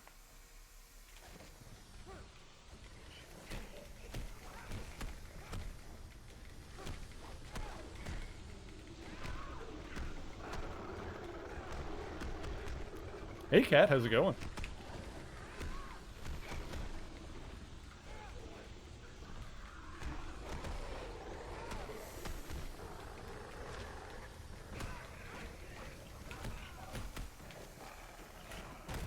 Go.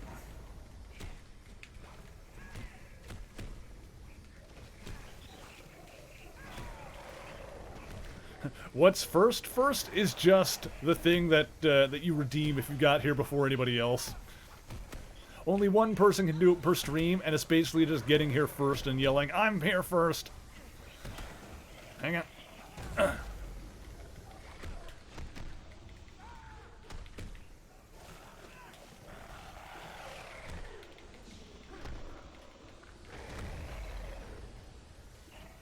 No!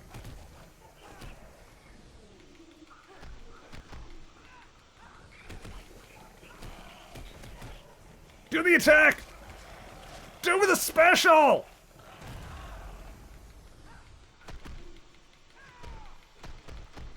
Oh!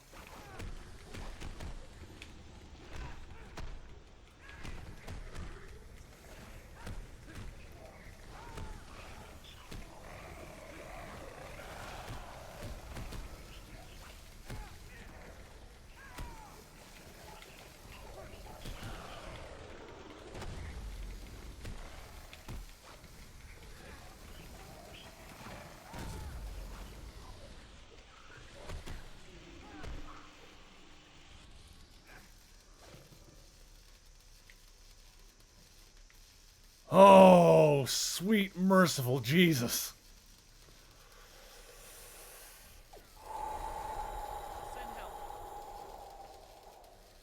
Hey, I'm glad you liked it, Dragon. Thank you for watching. Amazing ground pound is, it's something. I'm so sorry, Spider-Man, for all of this. It's okay, Doc. You're a good man. I wish good intentions were all it took. See you around, Doc. Be well.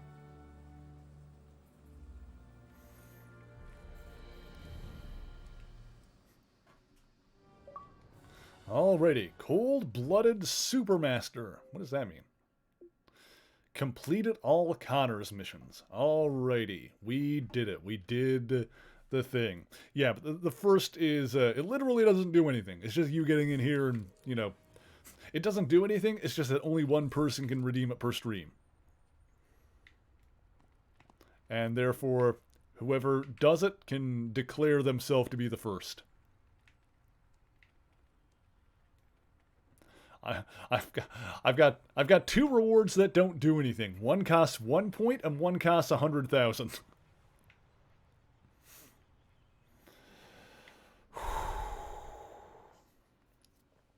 Yeah, how this game misses the mark on everything is pretty astonishing. I think part of it is because it, you know, tries to do so many things. Because there's a lot of different, like, it keeps finding new innovative ways to be bad. But it feels like none of the mechanics are really, like, honed in that well. Although, a lot of it is, like, you know, basic stuff that you're encountering throughout the entire game. Like, the combat is just not that fun to do, and that is, like, a consistent issue. And because the combat is not, like, that fun or I guess, yeah, I would say it's not super responsive. I would say it's not super responsive with the way it works. Was this made by different folks who made the first two? Good question. They were all published by Activision, but I don't know what the actual developers were. I think this is still Treyarch. Oh, I don't have the case for this one. I'm pretty sure the first two were Treyarch. Actually, no, the first one wasn't. First one was... Yeah, the first one was Treyarch. Second one was Treyarch. Yeah, so the first two were Treyarch. I don't remember if this one is or not. I don't have the case for it. I just had the disc. Hey, Kanto, how's it going? Thank you for joining us. Hope you're having a good weekend thus far. We are playing Spider-Man 3 for the Xbox 360, and it is a terrible game. We're having a terrible time, but I'm having a good time having a terrible time, if that makes any sense. It's at least interesting. That's my thing with this one. Like, I keep comparing it to that Ghost Rider game, because it was, you know, not the worst thing ever, but just kind of dull, but we finished it super quick. We're, like, on our 6th stream with this one, and it just keeps, you know, finding new ways to be frustrating, and I'm fascinated by how bad it is. What console are we playing on? I am playing this on an Xbox 360. This is a second, well, further than second generation, an Xbox 360 Slim, Xbox 360 Slim model, but an Xbox 360 nonetheless. Reminds you of a game you bought recently called Webbed. Ooh, tell us about it. Is it like a Spider-Man type of game kind of thing? Because I wouldn't be surprised if, like, more... you'd think there'd be more developers attempting this kind of thing, because people do love our Spider-Man games. It's astonishing that Spider-Man 2 could be so innovative, and this one is just bleh. Yeah, I feel like... Yeah, Spider-Man 2 is, like, a bit dated in certain ways, but... yeah, this is definitely more frustrating, for sure. Spider-Man 1 and 2 were still frustrating at certain points. Whereas, with the way that they're frustrating is a lot of the missions and stuff feel like they're not really, if they feel like they haven't aged well, and like a lot of the mechanics haven't aged super great. There we go. Do Insomniac have some sort of exclusivity on games purely about Spider-Man? I don't know for sure. I don't know what the deals are with that kind of thing. I am pretty sure that Marvel themselves, like their game division, like Marvel Games, does still have like full rights to Spider-Man as a character and as a game franchise. It's just that Insomniac is the one that, you know, making the ones now, making the new ones. But I don't know.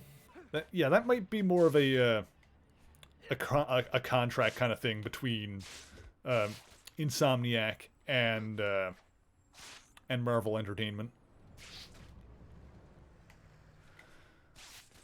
As I've made the point before, people need to realize that Sony, when it comes to what Sony owns, like actually owns regarding Spider-Man, is the film rights, specifically. Sony owns specifically the film rights to Spider-Man. And that's it. Look at this! I took off all that armor, but I'm still a freak! I'll kill her for what she did to me! Whoa, big fella. You do that, and any chance at a normal life is history. You're right! So what do we do? We'll make sure she sets things right with you, and that she never does it to anyone again. There we go.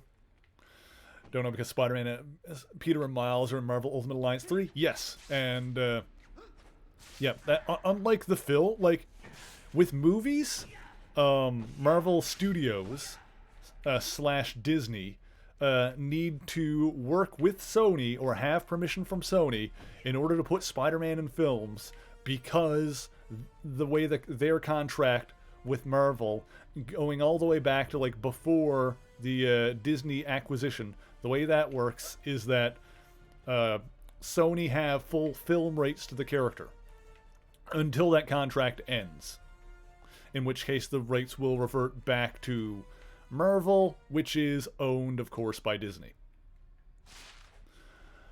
But with video games, Marvel Entertainment, as an entity, can put Spider-Man in whatever goddamn video games they want. Which is why there's, like, no issue in him showing up in Ultimate Alliance, or, you know, the upcoming Midnight Suns. I'm sure he's going to be in that. Did we see him in that? I don't remember if we specifically saw him in it. He's probably going to be in it, because Spider-Man's in goddamn everything.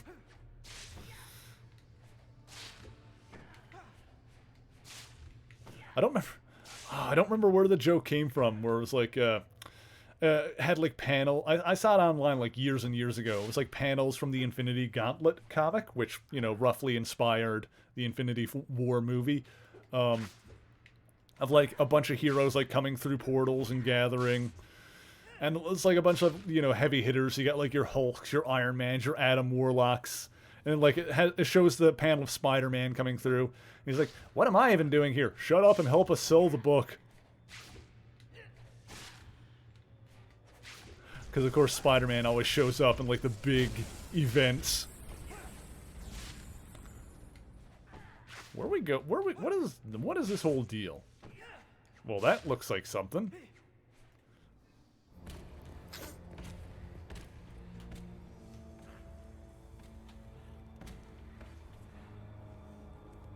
Oh, the Rhino is here. Alexei. Marvel Games gave Insomniac any superhero to do a game. They chose Spider-Man. Imagine Marvel is just letting out licenses to developers as they see fit. Yeah, and Insomniac, I believe, are going to do a Wolverine game as well. I think that's already been announced. Whoa. That energy field will cook us like gnats in a giant bug. So they're gonna have another Spider-Man game, and then they're gonna have a Wolverine game after that at some point. Mac, there's a door over here. What? Oh, are you kidding me?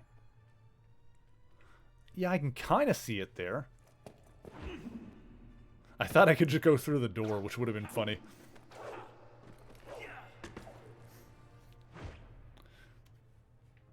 Yeah, so at some point I'm gonna have to get a PS5, I guess. Huh. This one's different.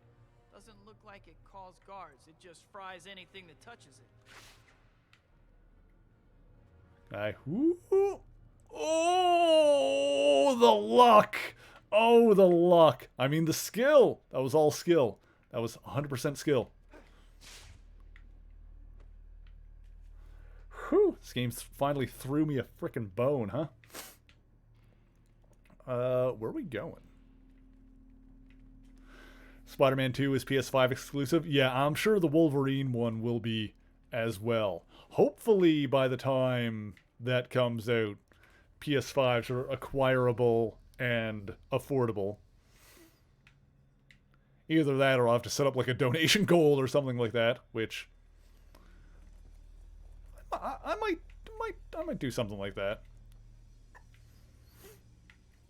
That's actually not a bad idea, depending on yeah, Spider-Man, yeah, they're a while off. Like Spider-Man 2. Oh, Spider-Man 2 is 2023? That makes sense. I kind of figured 2022, which is this year, but I guess not. I don't know when the hell Wolverine's coming out. Wolverine is probably not until like 24 or 25. Wolverine's going to be a while. I think. I don't know how much overlap in development there is, or if they're making like the both at the same time. I have to imagine there's at least some, since they announced it already. Like they had a proper teaser trailer.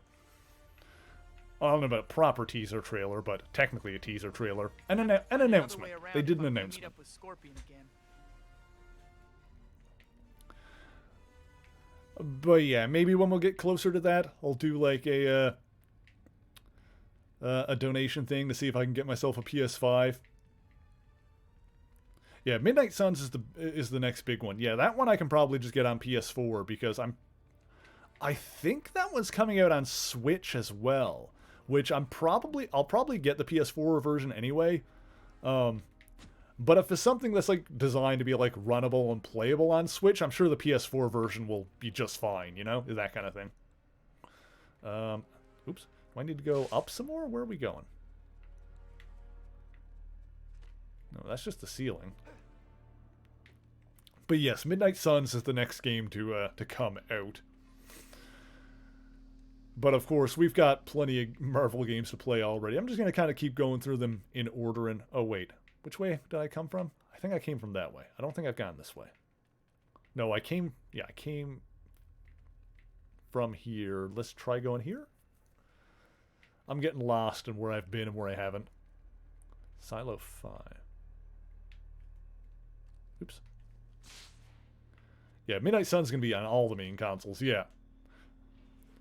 So yeah, I think it's going to be the kind of thing that's not overly graphics intensive or hardware intensive.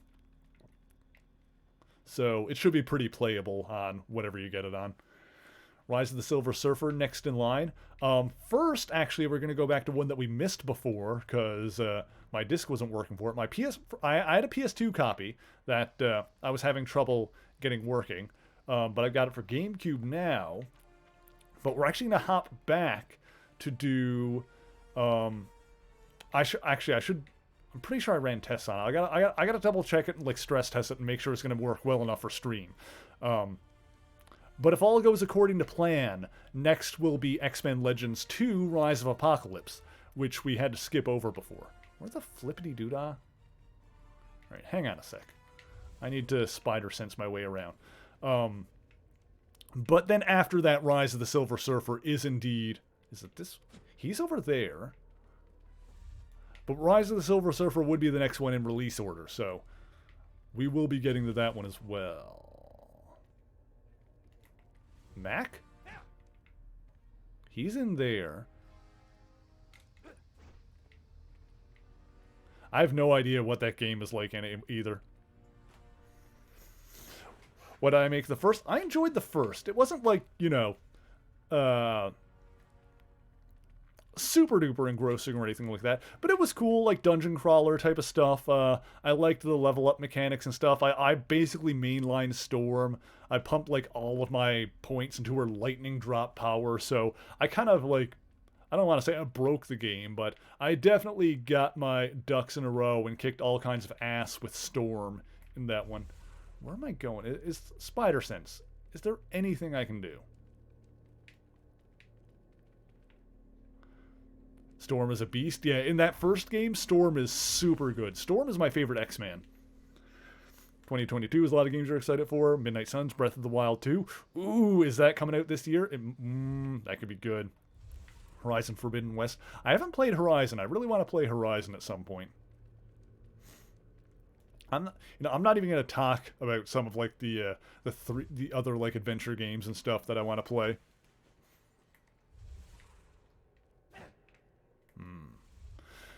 Storm, Iceman, Wolverine, Scarlet Witch are your default X-Men Legends 2 squad. Nice! That's a pretty stacked team overall.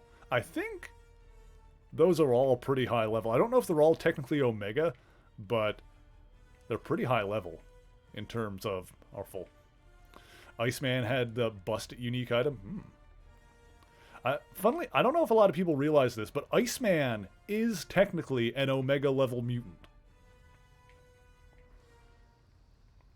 Because I think this was like lined out, defined a bit better more recently in what Omega level actually means. But it's like something along the lines of like Omega level mutants are basically as skilled with their particular power set as is possible. You know, they are as powerful as they can be with that particular power. So Iceman's power is like, you know, ice-based temperature manipulation. He can freeze stuff. And basically it means that Iceman's ability to freeze things and lower temperature is literally top tier. Like, he's about as good as you could be with that particular power set.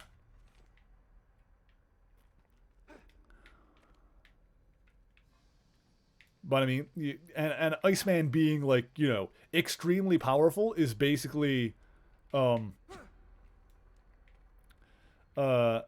down to the fact that where in God's name am I supposed to go? It basically comes down to the fact that he can lower an object's temperature down to absolute zero, which is ridiculous.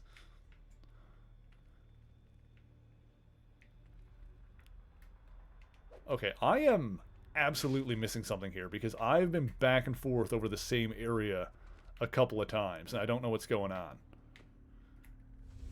I'm starting to think the game broke. Gargan is just standing over there. How do I open this goddamn door?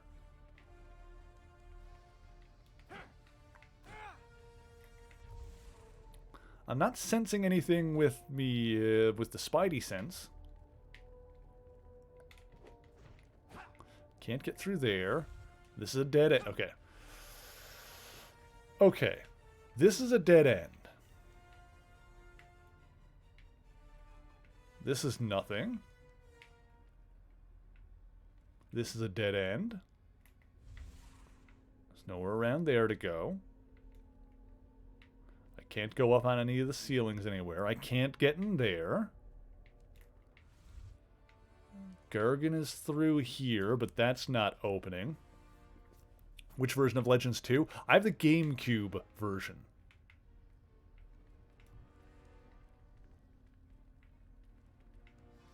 I currently have it on GameCube.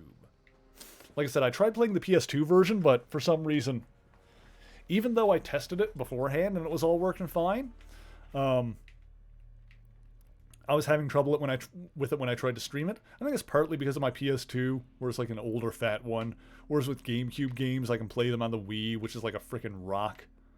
That Wii works. Maybe this way? Maybe up here?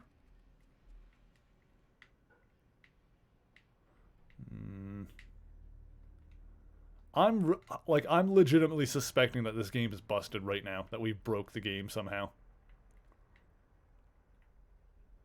Windows? Those look like windows. Can I get in there somehow? No, doesn't look like it. Huh. Can't go this way.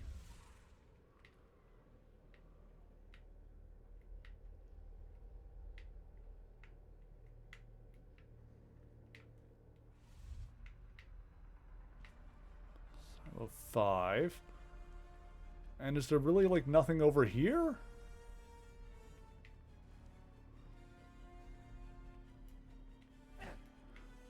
That's nothing. Nothing. There's like doors, but none of them are like openable.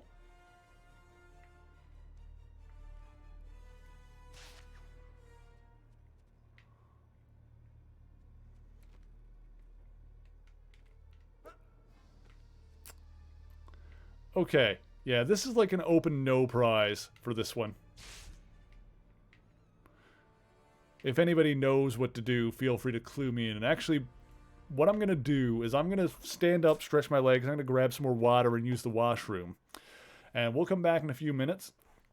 If anybody happens to know what to do, feel free to let me in. If not, no pressure. I feel like the game is broken. So what I'm going to do is I will actually like restart this mission and see if we get somewhere else. Oh, we're at like 40. We're almost done this game. We're going to finish this game tonight. You're looking into it? Cool. All right. We'll see what happens. I'm going to take a quick break and use the washroom, and we'll be right back. Greetings, true believers, and welcome to another spectacular episode of History of the Marvel Universe. If you enjoy this video, be sure to hit that like button and subscribe for more marvelous content. This week's tale begins with a gifted surgeon and research biologist named Dr. Curtis Connors. Born in Florida, Kurt lived near the Everglades with his wife Martha and his son Billy.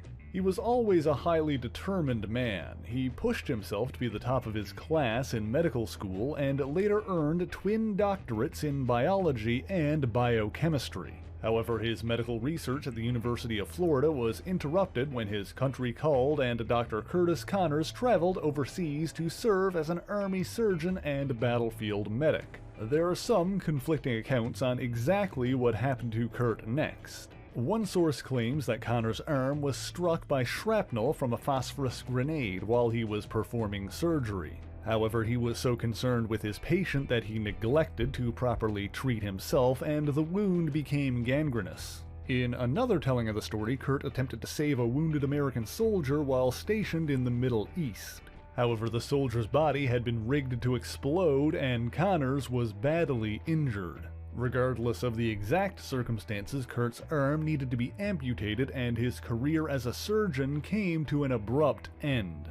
As a side note, while in a combat support hospital, Connors briefly met another biochemist named Ted Salas. While Salas was not originally from Florida, he was later stationed there, where he became the monstrous creature known as Man-Thing. Connors returned to the United States, and although his wife Martha attempted to comfort him, Kurt was distraught.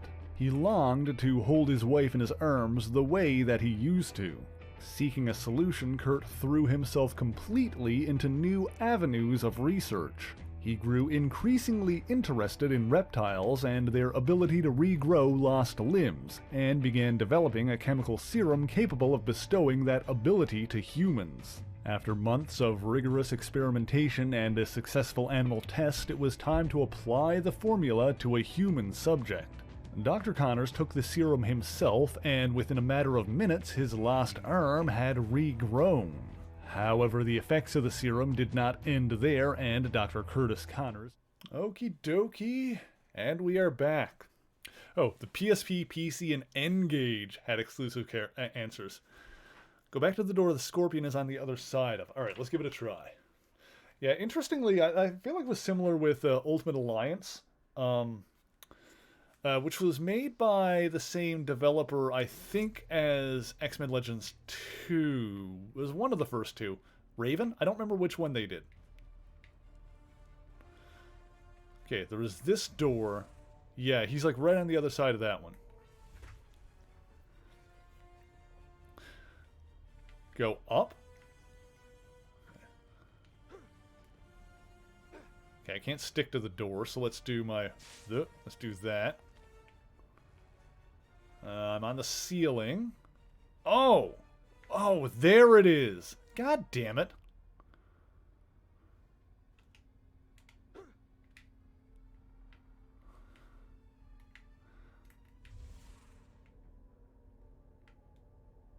You know what?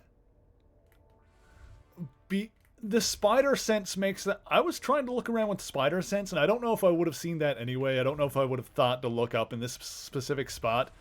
But having the spider sense actually makes that tunnel harder to notice. It actually makes it harder to see. That's so dumb. Alright, let's go. Can I do the thing?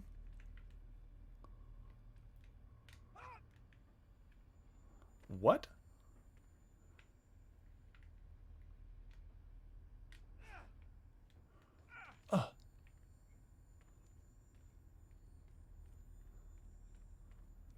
Okay. This reminds me of the N64 Spider-Man game, which I enjoyed a lot back when I played it. I don't know if that one holds up or not. I haven't played that in years. I don't really have a good way of streaming N64 or PS1 games. That one was on the PS1 as well. What I need is a PS3 with a working disk drive and see if that works out for me. There we go. That was dumb. Yeah, there were no clues that was there. You are the one who can make that happen, Mr. Gargan. Kill Spider-Man and return to Mechabiocon to continue the research. And I'll free Dr. Andrews. You don't control me anymore! Shame. You could have been my greatest achievement to date. But you leave me no alternative. The Scorpion Project is terminated. Rhino! Kill them both. You got it, Doc! Well, alright then. I guess we're gonna fight the Rhino.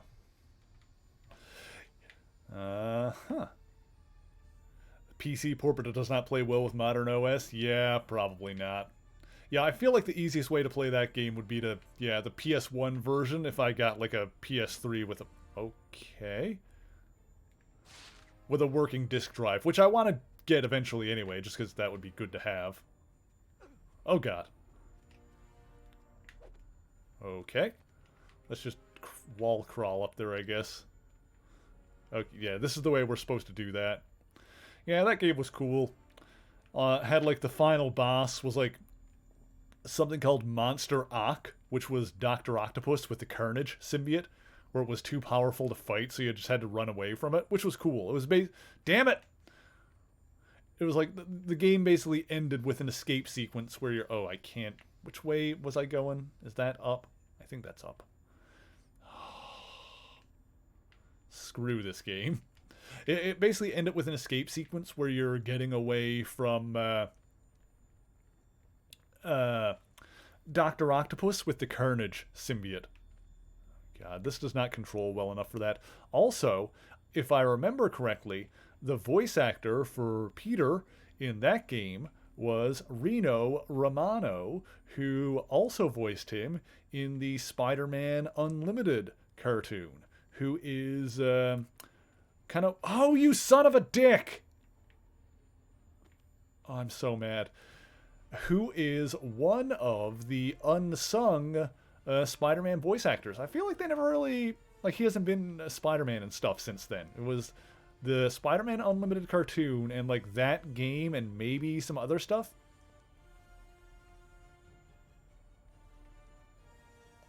That game, I'm pretty sure, was also developed by Treyarch, who did this game, but I'm not going to hold that against them.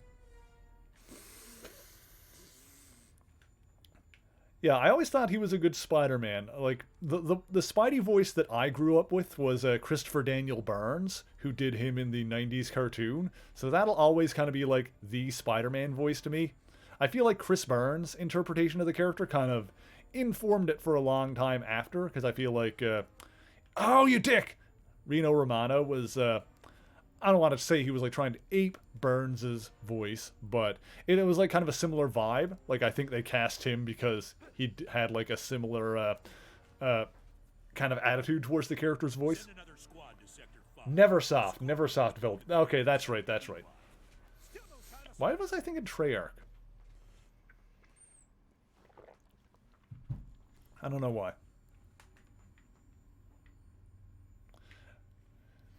Hey, Velith, how's it going? Did Neversoft also do... Yes, Neversoft also did Tony Hawk, right?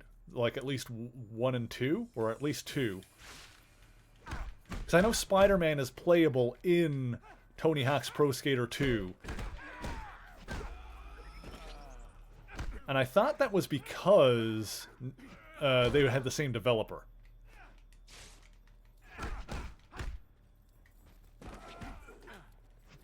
But now that you say it, that does make more sense. Neversoft, yes. Which is a funny name now that I think about it. Hope you're having a good weekend, Vela. Thank you for joining us. Pro Skater 1 to 4 in the Underground games. Okay, yeah, alright, got it. That makes more sense. Yes. Neversoft did that Spider-Man game and probably the sequel and the Tony Hawk games. And that's why... What? You let Rhino beat Scorpion. Oh, I'm on a time limit. I didn't even realize.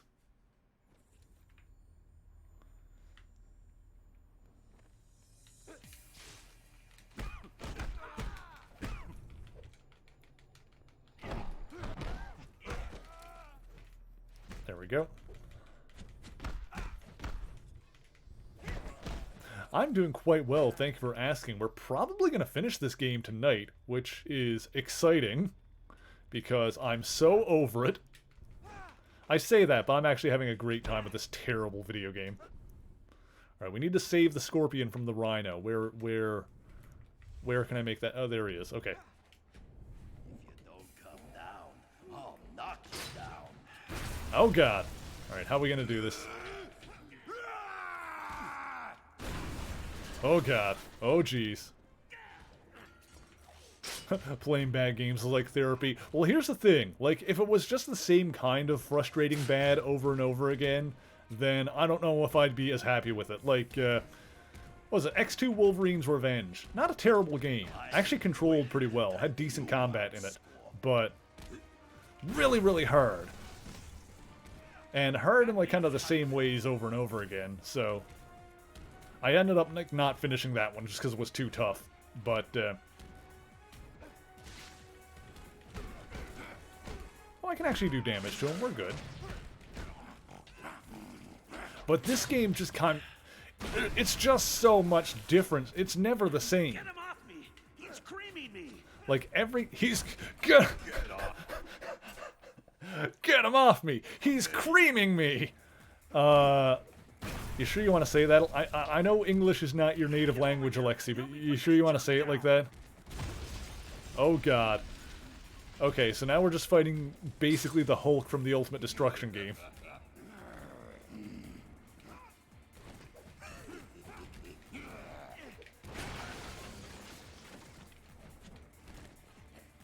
Okay, this is not working. Back me up, Spider-Man. That's doing nothing. Neversoft did the first Spidey game. Vicarious Visions developed the second game. Oh, okay, cool. See, I never played the second one. I never played the sequel before. What was it? What was it? Enter Electro? Was that the name? Oh god, I didn't know there was going to be a QuickTime event, but of course there was.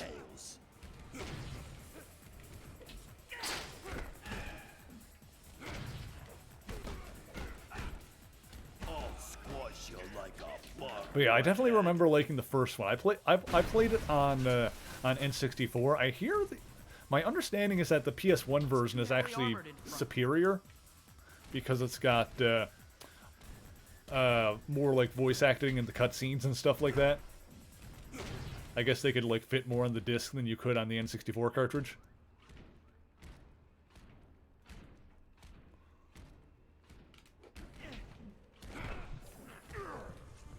Oh, actually, I've got an idea. What if I try and dodge him? Oh, that kind of worked. I dodged it. I'm not getting a chance to counterattack, though.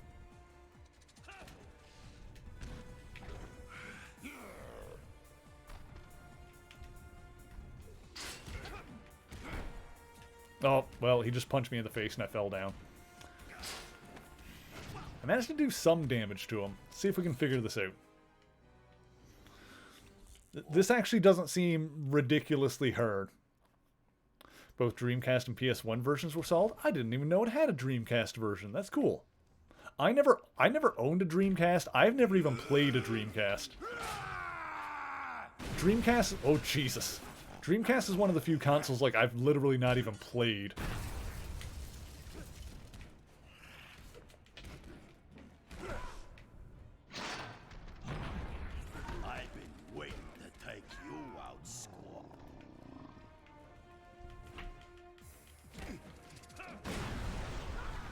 So I can only hit him from behind, and even then, not all the time. I'll squash you like a bug, webhead.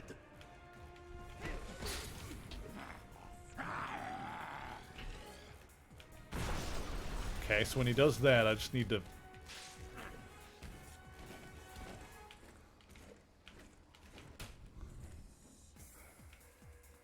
Also, my Kingdom for Lock-On mechanic, we've been over that. Oh, come on, I was hanging from the ceiling. That should not have affected me. Jeez. Alright, well, the destruction physics in this fight are pretty cool. I'll give it that.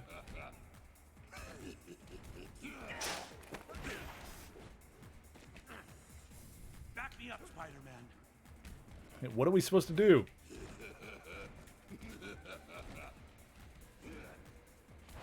Ow.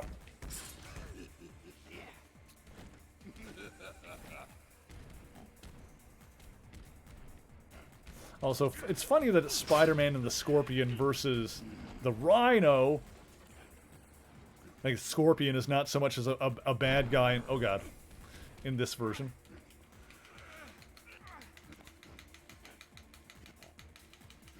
Please, whatever you get...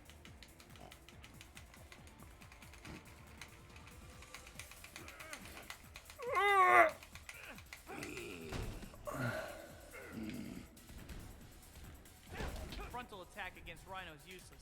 I'll need to come at him from another direction. I feel like in the comics, Rhino has been more of a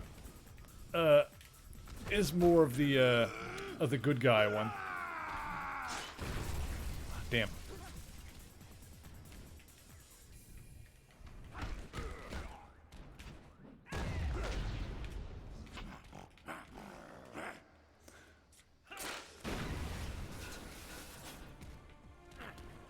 I guess it's more of a modern thing, though, probably after this game came out.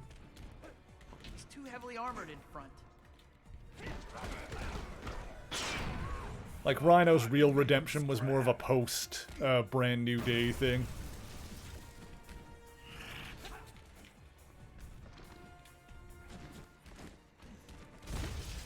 Okay, okay.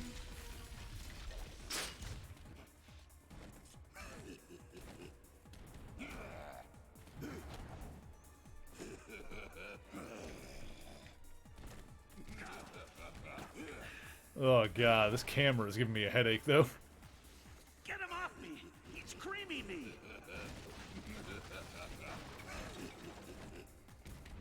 Loot! Oh god. Get over here and help me put this jerk down!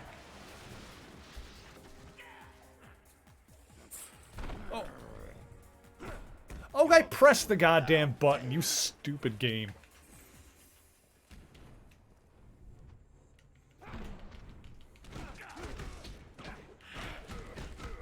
Okay, Plug Boy. Time for your medicine. Give me some room here. Okay, okay, we're fine, we're fine. I just needed to wait for him to stop being steamed, I guess. Steamed hams, whatever, jokes, memes, I don't know. Bloody Uwu, how's it going? Alright, he's got his big stick.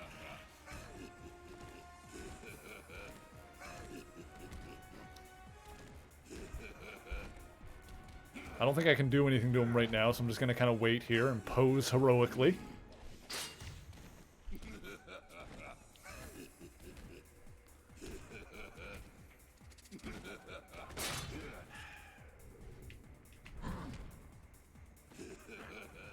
Back me up, Spider-Man.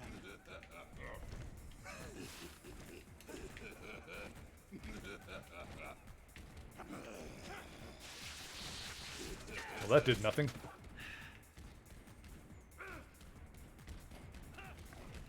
Get him off me!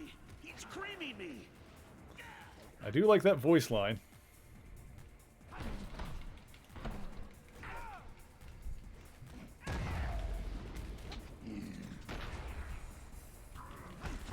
Ah, dang it.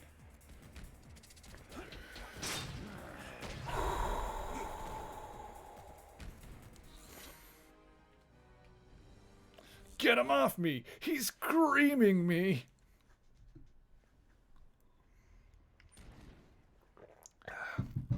Let's give that another try, shall we? Ah, dang it.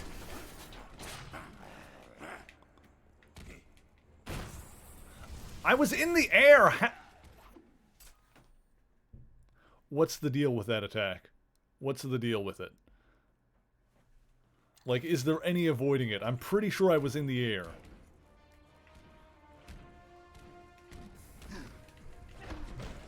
It's too heavily armored in front. I'll squash you like a bug, webhead. What's the deal with the rhino? Is he a man or is he a rhino? He's supposed to be Russian, but he doesn't have an accent. And why is he called Alex O'Hearn if he's Russian? What kind of a name is O'Hearn? Well, actually, it's because his real name is Alexei Sitsevich, and he was a Russian mobster, and he was taught English hypnotically, so he, you know, it's legitimate to either give him an accent or not. Like, it can really go either way. I like him with the accent, but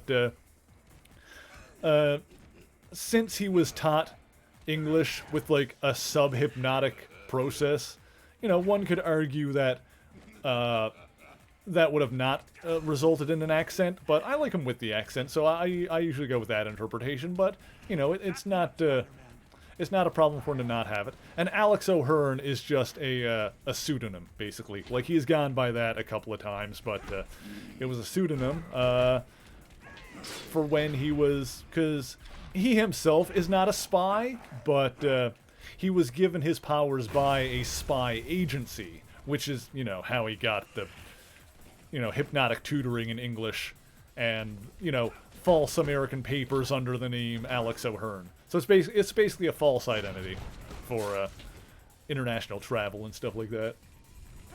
Frontal attack against Rhino's useless. I'll need to come at him from another direction. I think I just need to be far enough away from him for that attack. It's not a matter of, like, being in the air. It's being, like, away from him. Oh, God, this camera. I apologize if you guys are having a hard time looking at it, because I know I am. You're bugging me. Scram! Oh, somehow. Oh, but when I was in the slowdown mode, it didn't affect me, so maybe that works too. Maybe I can just slow down and not have to worry about it. I love you too, Velith. You're amazing.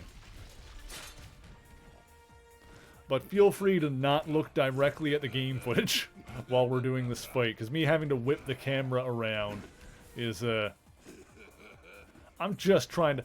Where's my lock-on mechanic? Why do I not have a lock-on mechanic? I would love to have one. So that way I could just kind of, you know, actually look at the boss without my camera having to go nuts! I don't think I can do anything to him when he's got, like, those stink lines coming off him or whatever it is.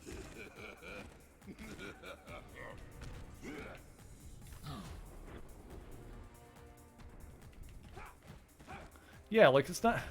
This is such a lame fight. Like, there's way too much waiting in this boss fight. Like, I'm waiting for me to be able to hurt him, and he's got so much goddamn health.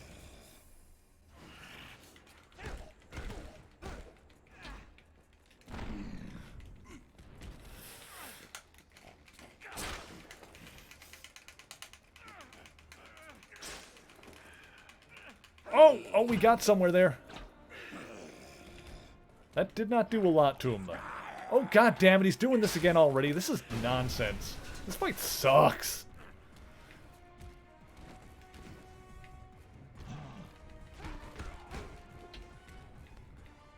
Any boss fight like this that's got a mechanic where the boss starts doing a thing, it's like, oh, you can't hurt him while he's doing this. You're just gonna have to wait in order to make any progress in the boss fights. Don't do that. Can we just not have that be a thing in boss fights? Where they where they go into a phase where they're invincible and you can't do anything and you just have to wait for the phase to end. Like, in this one especially, like, I'm literally just waiting for the phase to end. I don't even need to do anything. I'm just waiting for him to end. And it's boring. Stop being boring. The one good thing that I've consistently had to say about this game throughout most of its runtime is that it hasn't been boring. But this boss fight is boring. It figures we finally get to a fight that's not frustrating me endlessly. And it's because it's just completely uninteresting. Back me up, Spider-Man.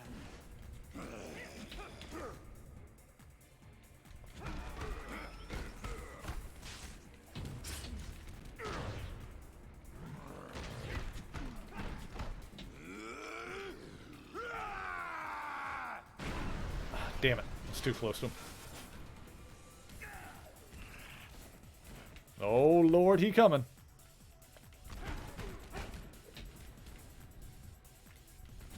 Frontal attack against Rhino's useless. You need to come at him from another direction. I need my space. Oh my god. Alright, here he goes again. Alright, is he out of those? I think that's the last one of those he could pick up, so hopefully this is the last time he'll be able to do that. Oh Lord, he coming. He's slowly making his way over here. I'm gonna hit you with this. I'm gonna hit you with it. No, get away. Get away.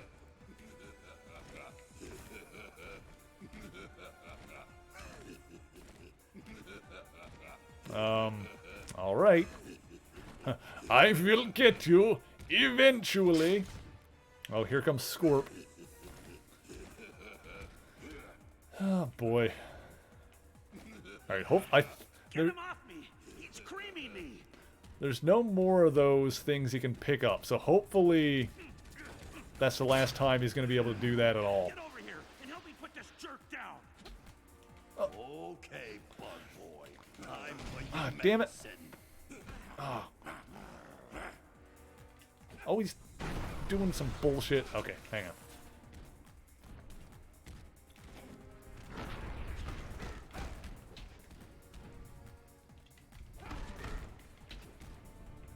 Everything's fine. I'll ram this horn so far up you, you won't be able to sit down for a month. Okay. Alright. That was pretty good. I'll ram this horn so far up ya. You won't be able to sit down for a month. Alright, I mean, you can take me out to dinner first. But I consider myself really more of a top, so I don't know if this is going to work out. But hey, all the luck to you. Oh god. He's getting horny. He's doing horn stuff.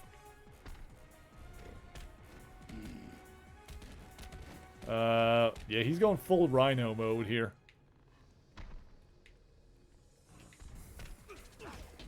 What? We're all friends. Okay.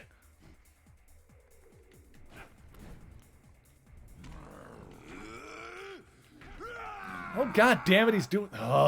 stop doing the thing where I can't hurt you.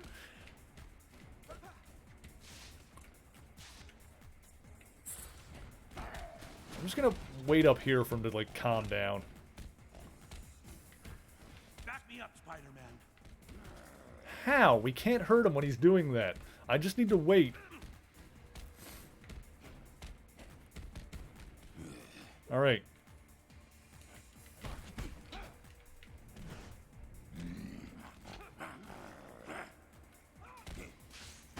Oh, come on! When I'm that far in the air, that should not have hit me. Alright, now he's doing this.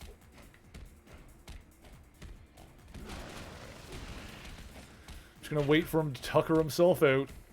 Learning new things about me every stream. I mean, what we're here for, isn't it? Oh god! I didn't know he was gonna do that. I didn't know he was gonna do that. Hold him much longer. Hey! This better do a lot of damage. Whew, thought that was gonna like smack me in the butt for a second there. That did not do a ton. God damn it.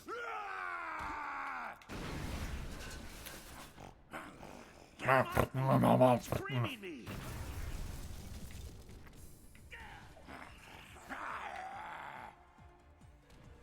Oh god, here he comes. Oh lord, he coming. Ugh. Oh come on, I was in the air. This stupid game.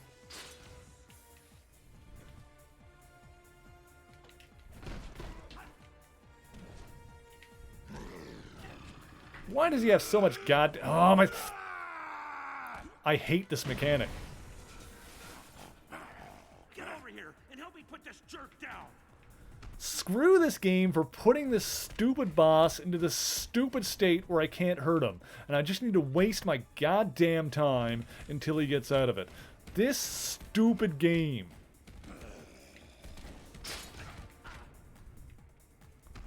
Ugh. You know what? I have said it like over and over again. This game keeps finding new ways to be frustrating. And here we are. This is, and I even mentioned it before, this is like the first time we've had like a boss fight that, you know, is a bit boring because I gotta wait for him to stop moving. Oh god.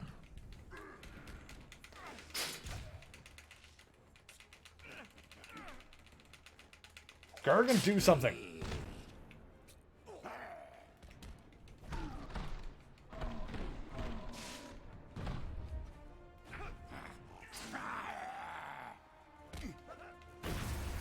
But yeah, this is just this kind of boss fight. This is this game doing this kind of BS. I've got to wait for him to calm down so I can actually start hitting him again.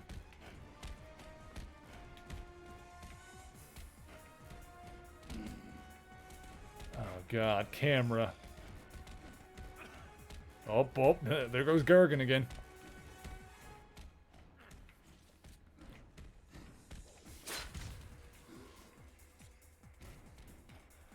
All right. Wait, no. Kill him. Okay.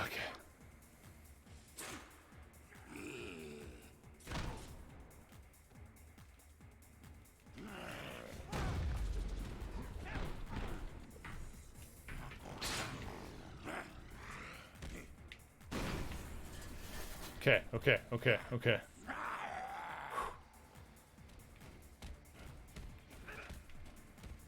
He's back on his bullshit.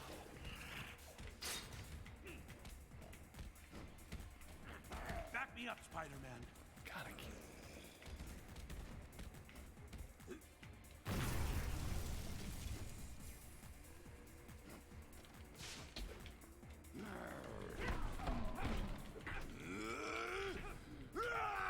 Get away, get away, get away, get away, get away.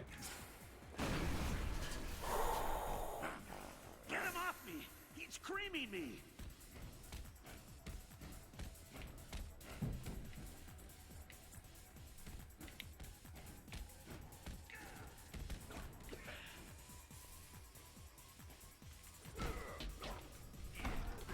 He's just too strong. I'm pressing the Y button. Do the... Hold him. I was B. Get over here. Help me put this jerk down.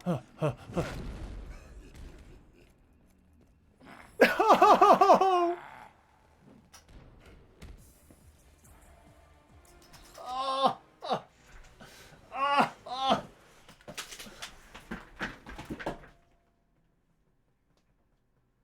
I had it.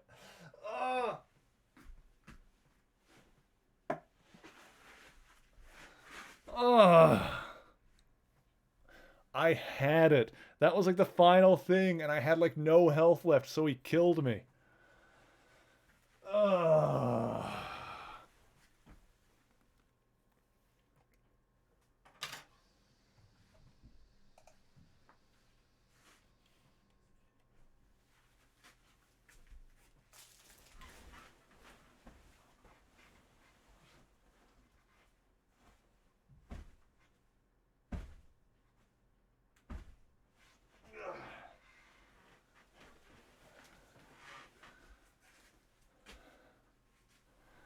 Do you like my pants?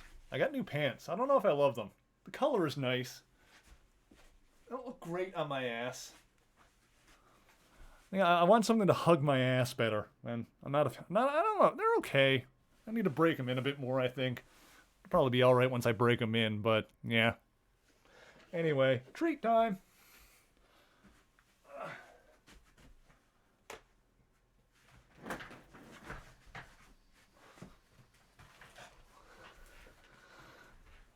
Let's all take a second to compose ourselves.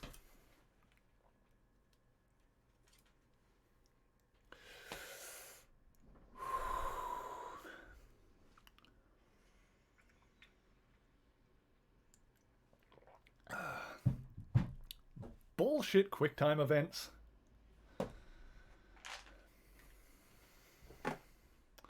Anyway, Kat said that it was street time, didn't she? Someone did. Yeah.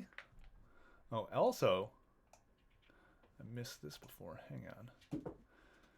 Kat and Velith both want smash points. You think they hook my butt just fine? Ah, thank you, Velith. You're sweet. Let me see here. Hey, Zant. What am I looking at? Alright, smash point for Kat. Boop! There we go. On the board. Smash point for Velith. Boop! There we go. And then treat time, says Catkin. Very tight pants. They could be tighter. I have a pair that are pretty tight that I don't often wear, but I do have a pair that that cling pretty nicely. They're just, you know, almost a bit too much, if you know what I'm saying. There you go, buddy. Treat for Zant. Oop. Treat for Razzle. Good baby.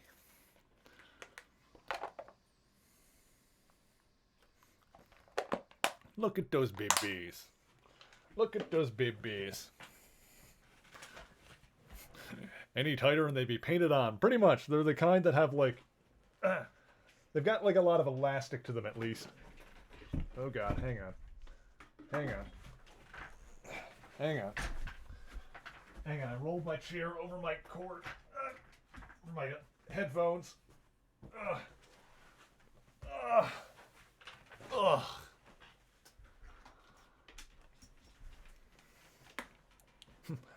I should show them off some stream. Maybe next time. These are okay. I like the other ones are lighter than these. These are like a darker blue. Not bad. Like I said, I like the color. Zant is in the way. It's fine. They're a decent fit. Aw, I'm sure everyone wants to see the cat better anyway. He's a good boy. Look at the kitty. Look at that cat. That quality cat right there. Say hi to everyone, Zant. Want to see your teeths? Look at the teeths. No, show your teeths. Look at the teeths. He's like, no. Right, see over here, Zant. Here you go. Say hi to everyone. There you go. Good boy. Hi, baby.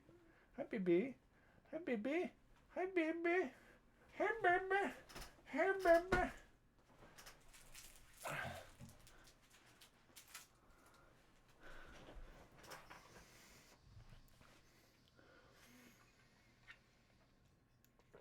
All right, I suppose we should get back to that rhino fight at some point.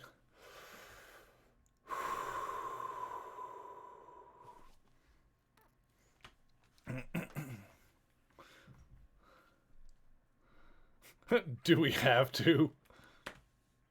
Look at that boy. Look at that boy. You've had to get bigger clothes if none as none of your normal stuff fits anymore. Yeah, that usually happens when you've got like a whole other person growing inside of you. Tends to like make the pants get a bit tight. Such is my understanding. Go and save the city. All right. We'll go. We'll do it. We'll stop the rhino and we'll save the city. Thank you, Professor.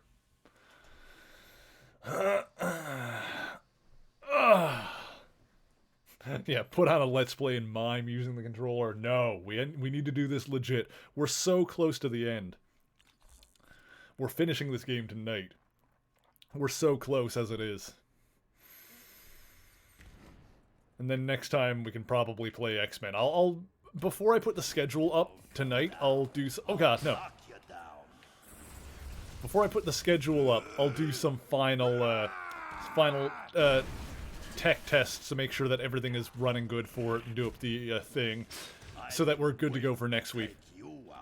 So next week will either be X-Men Legends 2 or Fantastic Four Rise of the Silver Surfer. One of those two, but probably X-Men. Oh yes, the blep. The blep needs to be spread across Twitch, so everyone needs to sub to Katharina Games so they have the blep.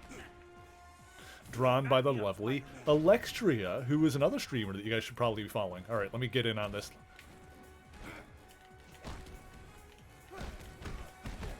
I'll squash you like a bug, webhead. Okay, I definitely got a better idea of what we're doing this time anyway. God, I can't see. Also, you know, fingers crossed I'm able to commission some more of our own emotes. On Friday is when Stacy's commission slots open up again. So I'm going to try and get some new emotes from my same artist.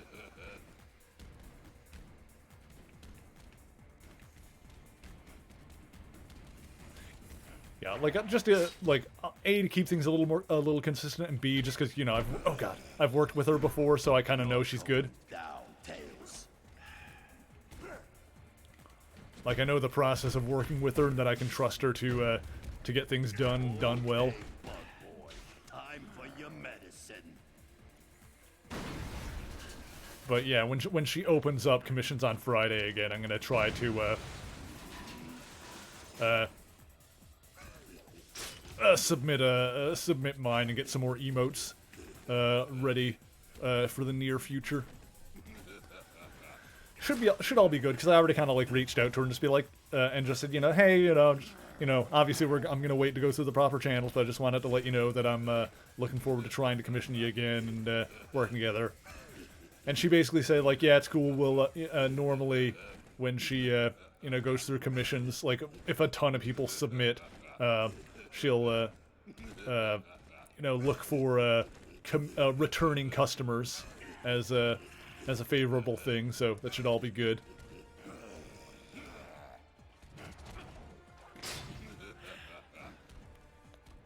I really don't know if there's anything I can do while he's like steaming like that.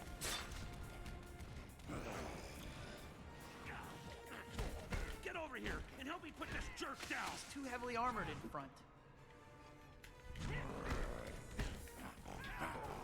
God, he goes into the steamy state so quickly. It's so frustrating.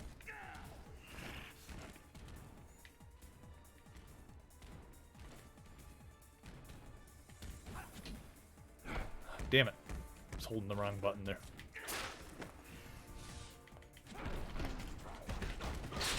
Get off of me! Oh, damn it. It's fine, it's fine.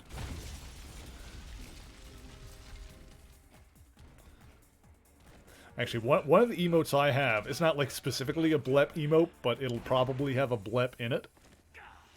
And I swear that was lateral thinking. That was, like, I've actually, you know, previously come up with, like, all my ideas, and I've just been, like, kind of waiting for her commissions to open up again.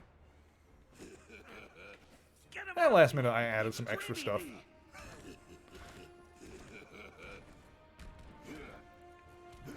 It's funny, because originally I was just gonna get, like,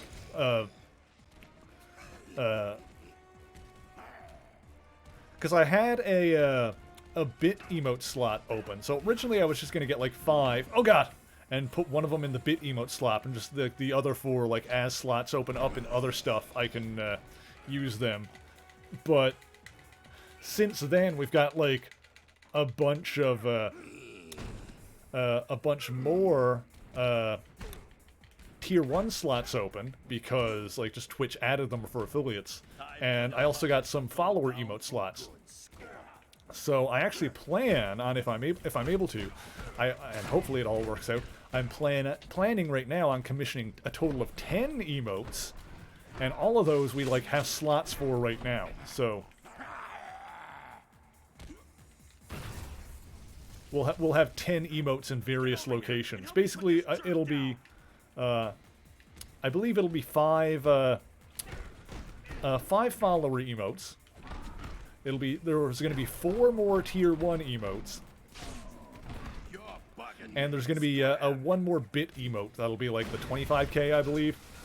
So no one will have that one starting off except for me, but as you know, some people will be able to unlock it as they give more bits, kind of thing. Back me up, Spider-Man.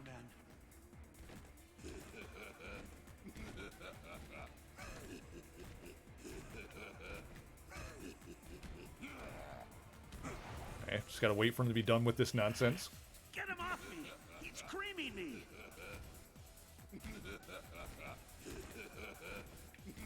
Yeah, always excited to get more emotes. Mostly because I get to use a lot of them. The follower emotes not so much, because that'll mostly be just used in my own chat, but Get over here and help me put this jerk down. those will at least be some free emotes for you guys that you can use here in this stream. Oh god.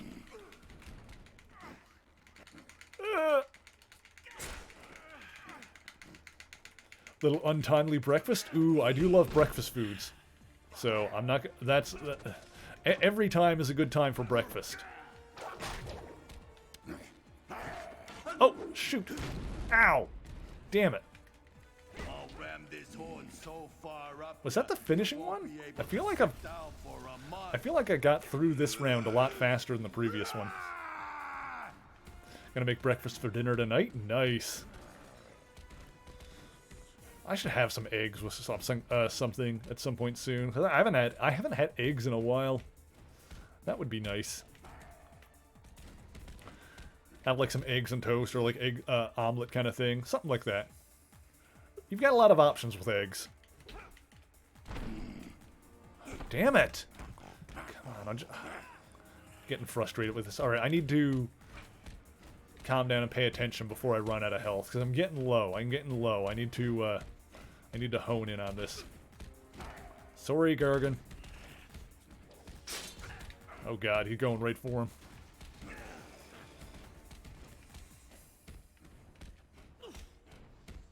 Oh god. Oh lord, he coming.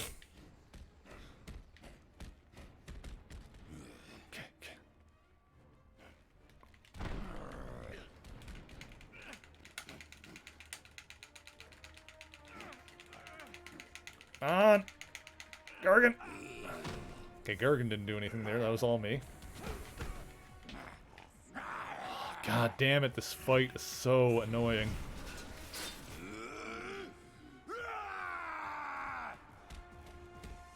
Oh, Blue wants Smash Point. We'll get that in a bit. We'll make that happen for him. Oh, God almighty. No, I'm on the chairs. Oh, jeez. Okay.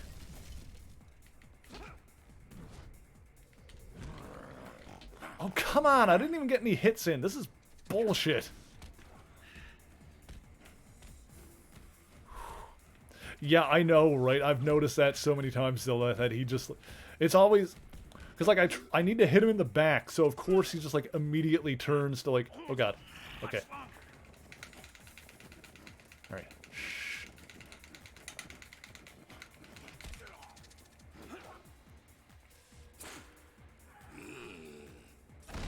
Okay, good damage.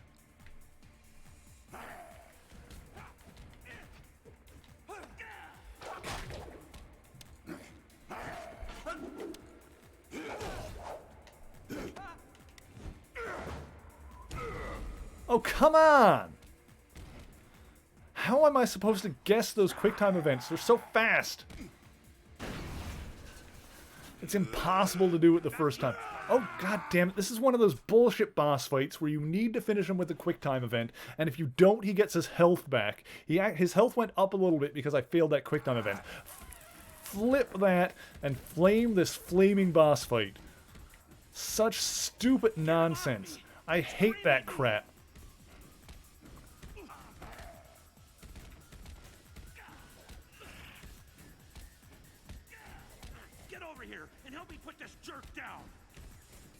Such nonsense. Has that ever been a good idea? To have a boss that you need to finish with a QuickTime event, and if you fail it, then he gets some of his health back. That's always bad. Mary's not so Marion. No! I want to be good and positive and happy. If it helps, I am enjoying how bad this game is, but my god, is it bad. Just... You know what I feel like with this game? It's, there was like an edit of an old Spider-Man, like, newspaper strip. And it's, you know, one of the early internet jokes. Where it's got, like, Mysterio on the TV. And MJ is like, Peter, just turn the television off. And Peter's response, and once again, this is like a fan-made edit. He's just like, no, I'm almost enjoying my anger. That's how I feel about this game. It's like, I'm almost enjoying my anger. Right, B.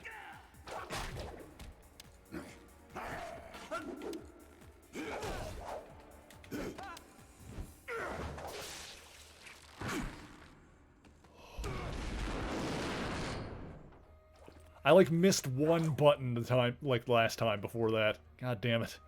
I missed, like, the very last button press, I think. Oh.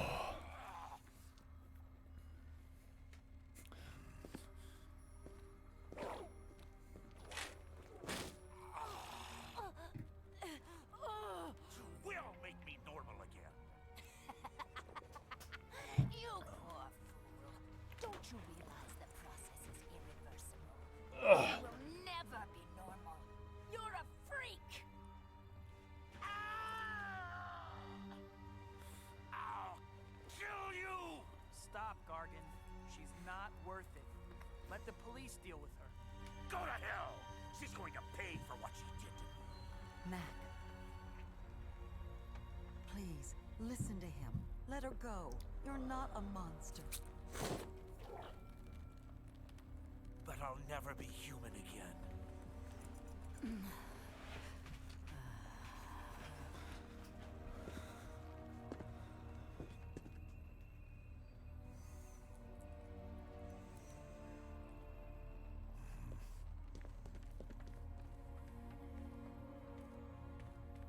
You know, if you just got someone to take the tail off, Wouldn't be She's that still bad. alive. You should leave. I'll explain everything to the police. And make sure this never happens again. You owe Mac that much.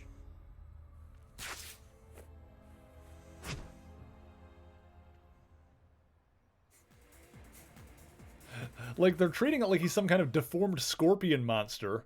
But, hey, Alexei Sitsovich, that's his name. They're treating it like he's some kind of deformed scorpion monster, but, like, if you just took the tail off, he'd probably be fine. Yeah, Xanta's here. There he is. There's the boy.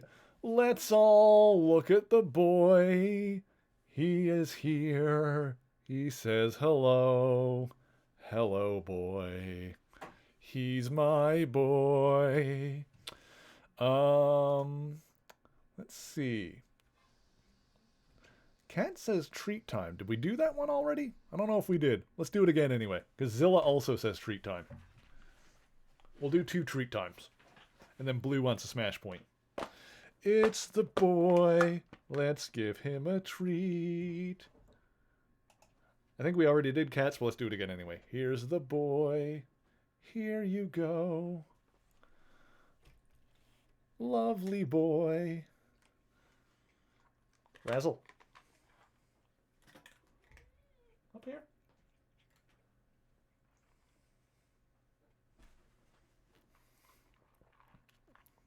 Here you go, boy. Here comes the boy. Hey, boy. There it is. That one, and Dragon says it's treat time as well. All right, they get another one. They get one more. Here you go, boy. Good boy. And one for the girl. 'Cause she's a sweet baby. She just doesn't come up on stream as much. Ooh, okay. That's that one. And let's get Blue's smash point in there and put Blue on the on the board for the month of January. Beautiful. Boop. That's done. Excellent. Good boy. Say hi to everyone. There you go. Razzle is very floofy. She has the best floof.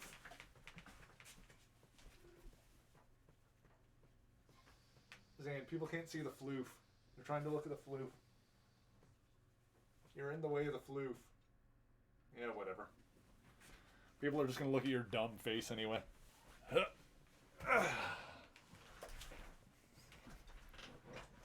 I say it's a dumb face, but I love his dumb face.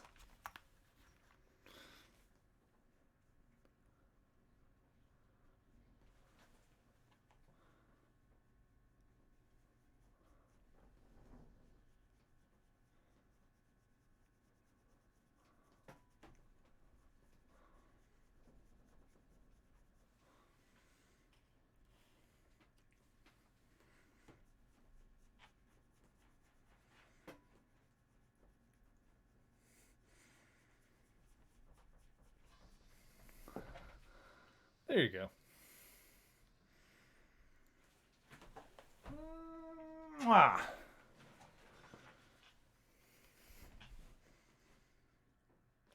And he's got the big chomping teethers. Okay, there he goes. Do we want to show off the floof now while we got the chance? While the boy's not standing there?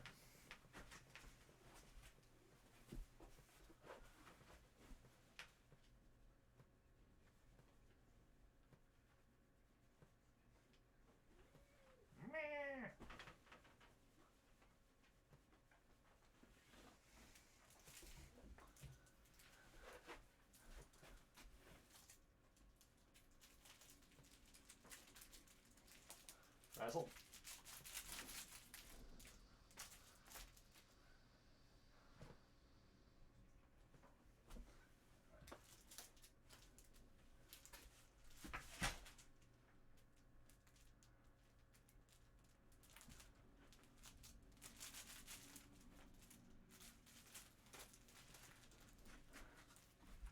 There she goes.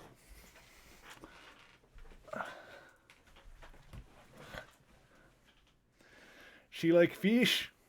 You like fish? She likes her fish.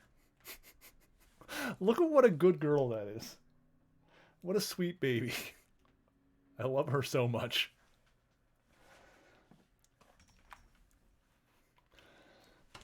Oh, okay. We are like getting near the end of this game.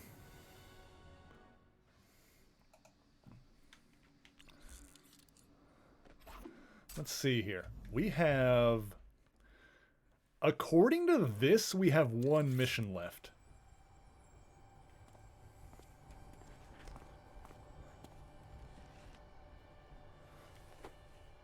Leave me alone, pal. I'm thinking. Bet I can guess what's on your mind, though. What am I gonna do with that damn spider, huh? What if I told you that I've got the answer? Yeah, wise guy. What's that? You're gonna help me kill him. Hey, nobody said anything about killing. I just want him out of the way for a bit, that's all. So you can count me out, freak. I wasn't offering you a choice.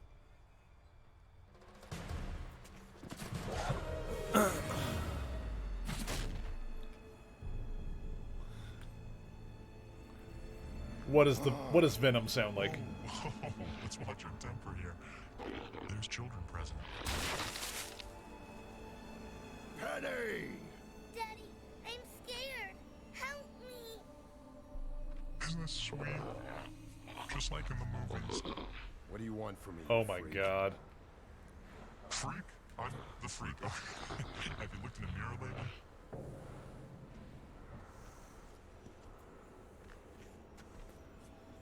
Now, let's talk about how we're going to destroy the spider.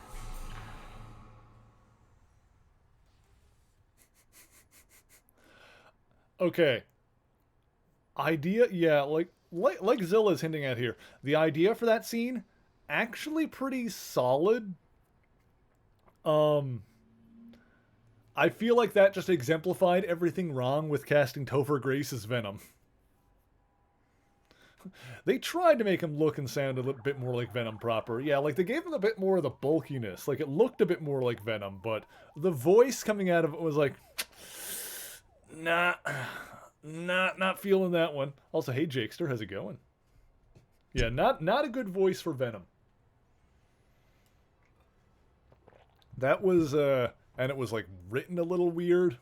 Somehow even worse than the movie. Yeah, that's what it was. Well, because the movie kind of like, you know, took what it had and leaned into it, whereas that was just kind of like, what? Grand finale showdown. Yeah, this is it. Is it just me, or has like the overall pacing of this game been really weird? Like, I feel like it's barely got the movie plot in it. Like, one or two missions are, like, loosely based off the movie. This is one of those things where it was, like, developed while the movie was, like, not out. So, the developers didn't even know, like, the proper plot of the movie. Wonder if the devs saw how bad the movie was going to be and decided to ignore it as much as possible. Maybe that, too. I'm just wondering how much of it they actually saw, if any. Like, this feels like it was made by people that didn't see the movie. Which, it probably was, because it was probably made before the movie came out. Alright, well, let's see if we can finish this off. Let's polish it off. The two unidentified men are holding police officers at bay.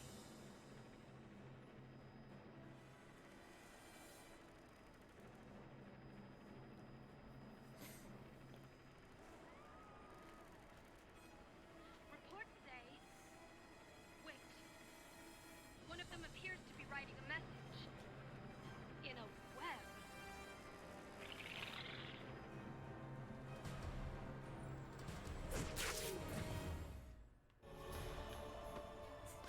Yeah, it feels like almost every stream's like, we're far from the movie plot. Yeah, like it felt like... It feels like we never really got around to it. Now all of a sudden we're at the end of the movie. Like, it had like little bits of the movie plot here and there. Like, we hit on some of the fights from the movie. And then, like... and now all of a sudden we're at the end of it. And, like, just the overall pacing of this game, like, we had the black suit for one stream. Okay, so this is our 6th stream where we're ending it off. So for streams 1, 2, and 3, we didn't have the black suit at all. We got so for the first half, no black suit. We got the black suit at the end of the 4th stream. So the 5th stream was us like actually having the black suit. So that entire time we had the black suit. At the very beginning of this stream, we lost it. So we got the black suit at the end of the 4th stream, and we lost it at the beginning of the 6th. So basically, like, out of 1/6 of this, I don't know how the time like actually breaks down in the mission structure, but just based on stream time, like the number of streams we've done, it's been 1/6 of the game with a black suit, which feels like not a lot. Has Gwen Stacy shown up at all in this game? She wasn't. No, we haven't seen Gwen. We have not seen Gwen Stacy. We have not seen George Stacy. Neither of them were in this movie. Aunt May is not in this movie at all. The marriage proposal is not in this movie at all. Yeah, the fetish girls, that whole gang, yeah, they had more screen time than MJ and Harry. Yeah, Harry had the new Goblin fight. And that was it. Is that the only time Harry's been in this game? So, like, I assume he's going to show up in the final act here, like in the movie, but has Harry's contribution to the plot of this game in its entirety been just the new Goblin fight? That was it? That's the only time we've seen him? Yeah, it's like... And the MJ stuff has all just... The MJ stuff was the thrill rides, so it was those side missions, which I guess we had to do. And then the one with the black suit where we get rid of it. Yeah, Harry's entire role in this was just the boss fight. Yeah. So, this game, here's what it is. This game doesn't have the plot from the movie. None of the movie's plot is actually here. What it has is the boss fights from the movie. It's just the fights. And not even all of them. It had the Sandman fight in the subway. It didn't have the Sandman fight where Spider-Man first encountered. So it didn't have the first Sandman fight from the movie, I don't think. It didn't have the first Sandman fight. It had the new Goblin fight. It had the Sandman fight in the subway. And now it's going to have, like, the final battle. And that's basically it?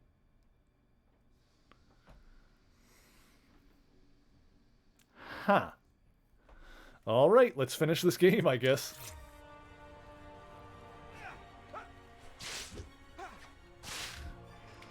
You know, overall, I think we can see why this game is not as fondly remembered as Spider-Man 2. Because the first two, Spider-Man 1 and 2, definitely felt a lot more like, here's the movie, here's the plot of the movie, but with just stuff added to, like, you know, pad things out. Yeah, this game is a bit of a mess. Yeah, this is honestly, and I went into this with high hopes. I went into this thinking, okay, we're on Xbox 360. I honestly didn't love the first two games when I played them as much. In retrospect, I think I was a little rough to them compared to, like, how this game is. I maintain those games have not, like, aged terribly well, but... Oh my god. Well, let me put it this way. Those first two games, they're ambitious. They may not have aged well, but the ideas they had and the things that those games were trying to do were generally pretty good. And of course, Spider-Man 2 was revolutionary for Spider-Man games in general. Hugely influential for all future Spider-Man games. This one is just bad ideas from the ground up. Spider-Man 2 is like really good ideas, mostly pretty decent execution, hasn't aged that great. This is like bad ideas, done poorly, and it's just as bad as it's always been.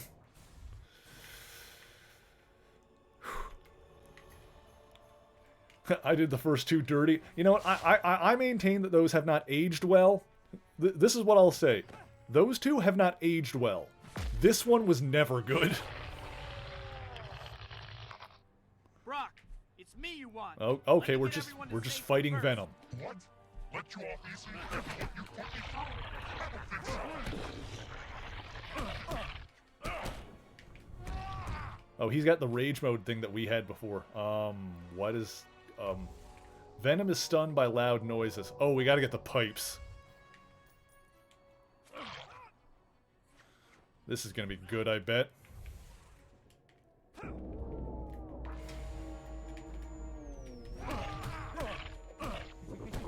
Oh god, no, no, no, come on, stupid combat mechanics.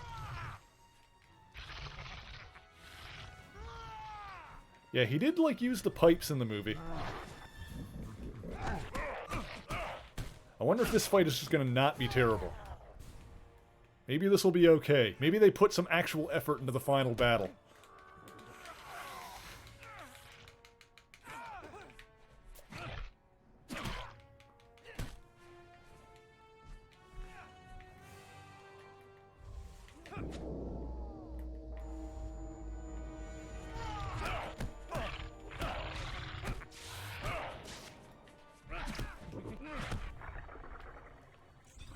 Yeah, I just... Ugh.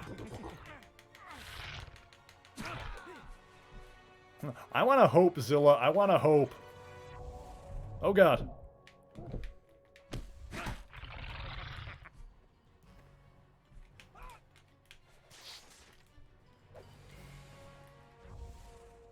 Okay, okay. Wait, what?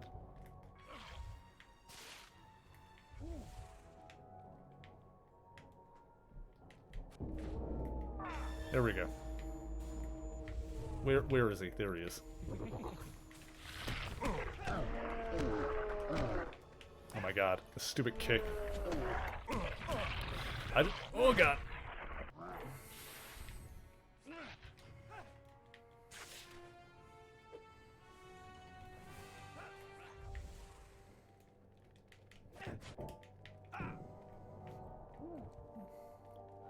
I just want to give a special screw you to every video game that gives you like an attack that sends you flying off of an edge. I'm calling you, Brock.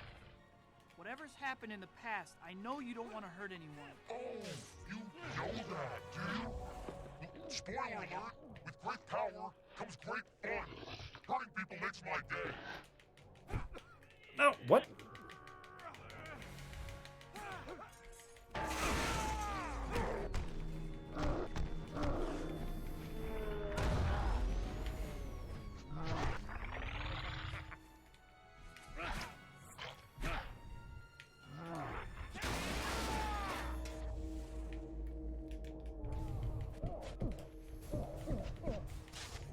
Fight it.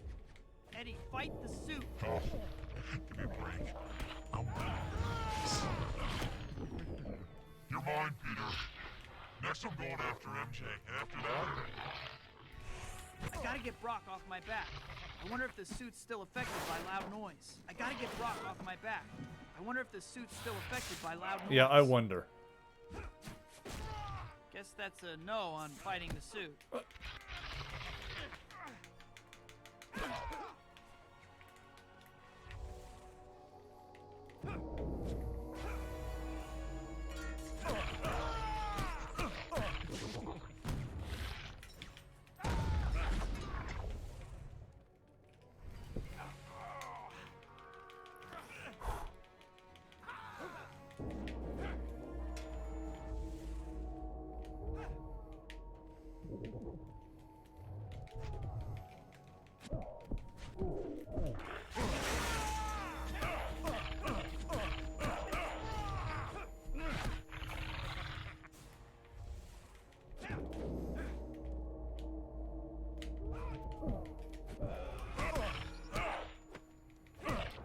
Okay, okay.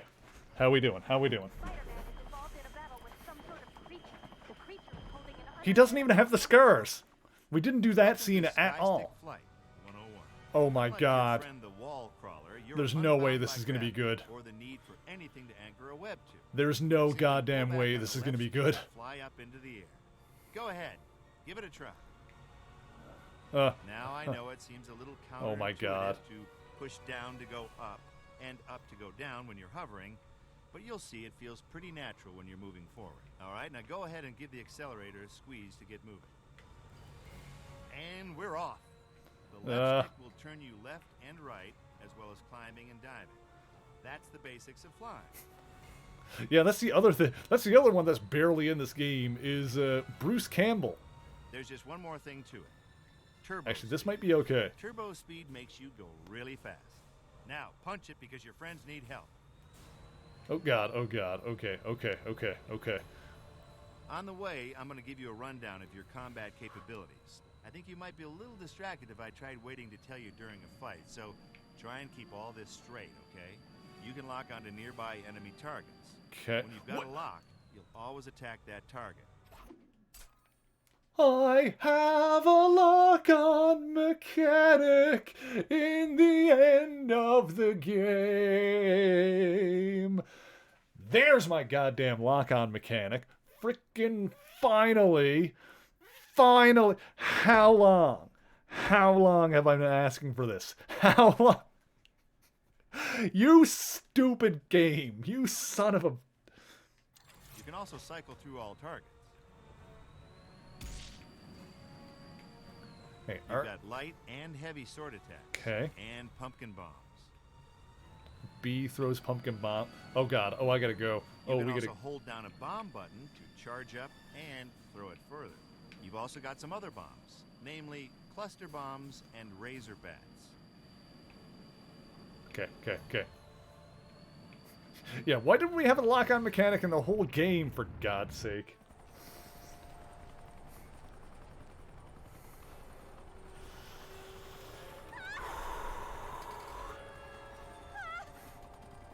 Just like a camera lock or something. Would have been helpful in the rhino fight. How do I fight back? Oh god, it's the Stay Puft Marshmallow Man.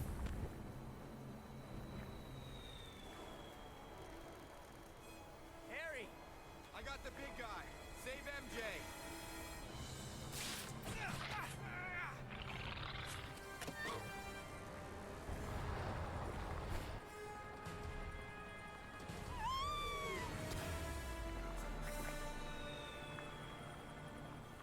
Stay here. I'm gonna take down the walking sandlot. Be careful, Harry.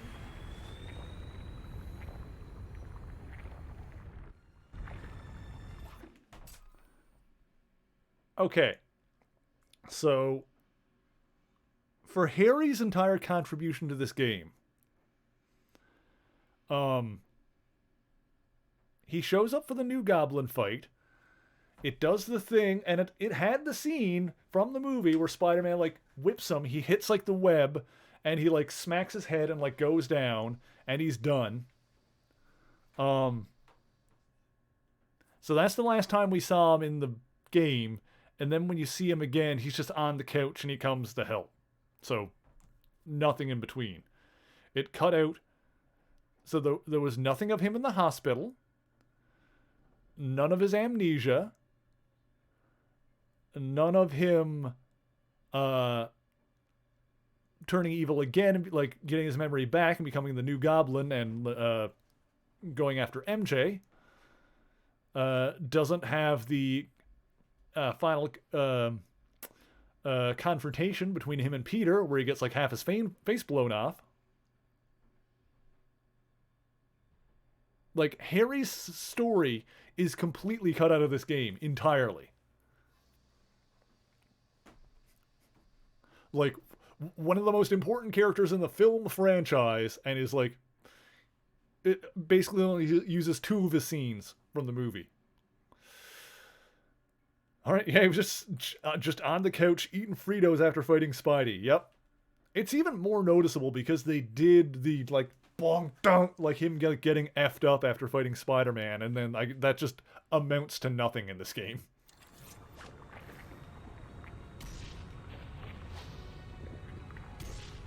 Oh. Ah! I think you just squished me.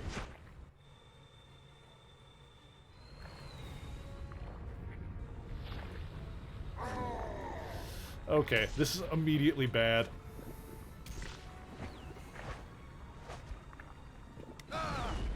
Oh, I hit it. Oh, God. The way he squishes him is so nasty sounding. I like how it looks like he just comes back. He's like, I'm fine.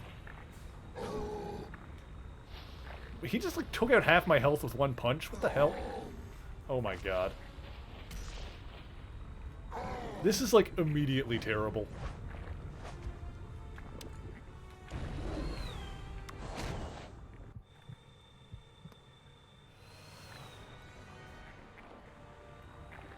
Okay, no, it doesn't... He didn't actually kill me.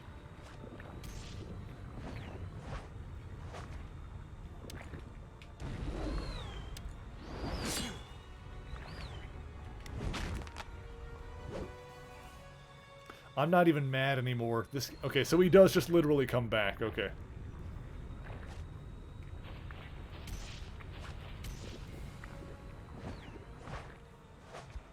At least it's the same every time, so I just need to memorize this quick time event sequence. Oh, come on!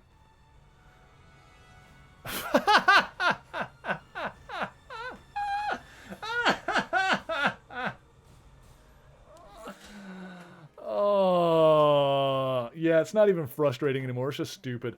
I don't remember when the last time I took a break was, if it was even that long ago. I just need to really pee. So I'm going to pee before I try this again, and we'll be right back. Greetings, true believers, and welcome to another spectacular episode of History of the Marvel Universe. If you enjoy this video, be sure to hit that like button and subscribe for more marvelous content. This week's tale begins with a gifted surgeon and research biologist named Dr. Curtis Connors.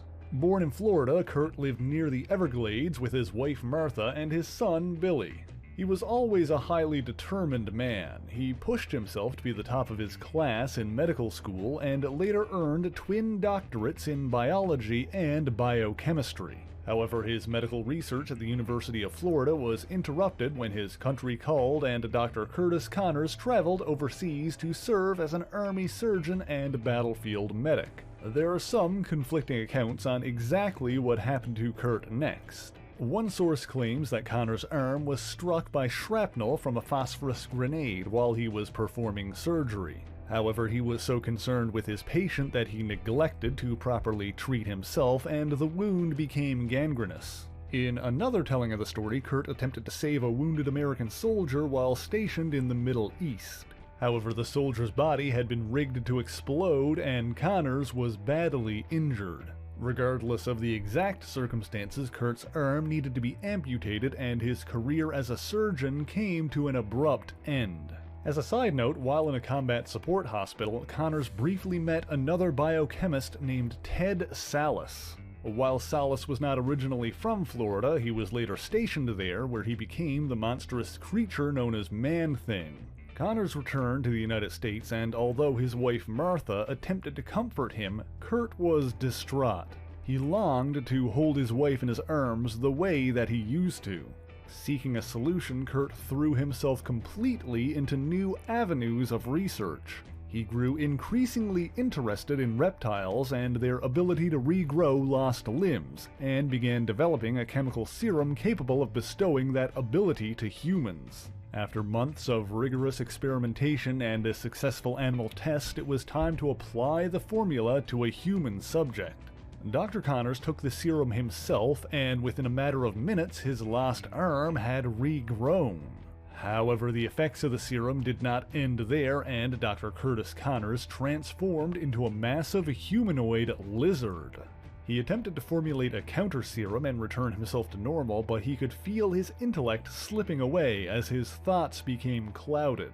Hoping to keep his wife and child safe, he ran into the dense Florida swamps before his mind was lost. Developing a separate persona entirely, the lizard defended his territory, and rumors of the creature began to spread nationwide. Displaying the ability to control other reptiles, the lizard began gathering creatures with the goal of destroying mankind. While in New York City, the publisher of the Daily Bugle newspaper challenged the vigilante Spider-Man to defeat the monster. Spider-Man traveled to Florida, and knowing that Kurt Connors was an expert on reptiles, he spoke with his wife Martha and learned the truth. Using Kurt's notes and equipment... Okay, we're back. Thank you guys for the clips. Oh, Dragon, if you are having if you're having difficulty posting in any of the channels on the Discord, the rules section will tell you what you need to do in order to gain access to that. All you really need to do is confirm your pronoun with Mr. Dibbles in the rule reporting section, but by doing so, you're agreeing that you've read the rules. So, give them a quick peruse just to make sure that everything is kosher, and then just confirm your pronoun with Mr. Dibbles, and you'll be good to go. Also, if you want to have access to the spoiler section for No Way Home, there's a thing you can click for that too. But yes, thank you guys for the clips. I'm going to watch that after. God damn. And thank you for the link to the Discord, Jakester. Guys, even if you don't talk on Discord, or if you're not able to talk in another Discord, get in there just in case you, or especially if you have a sub, but in case you wind up with a gift sub or something like that happens, get in there, because then you'll be able to use the emotes on Discord as well. Alright, let's try this garbage again. It was a hell of a pose of him just like on the frickin' glider.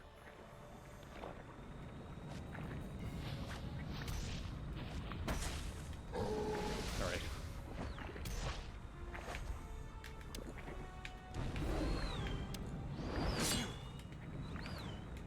Oh, god damn it. I almost had it. Pressed A instead of B.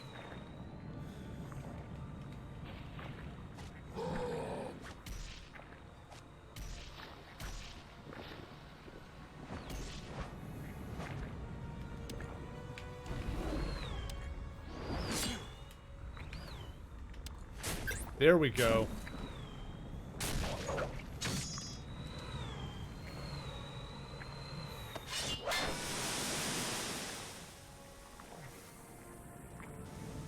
He isn't solid enough to hurt. Maybe if I could get him wet.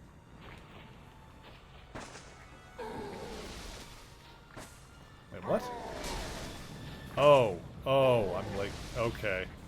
I'm hitting him with water. Whatever. How am I supposed to dodge that now? I guess I don't. I guess I just keep hitting him with water.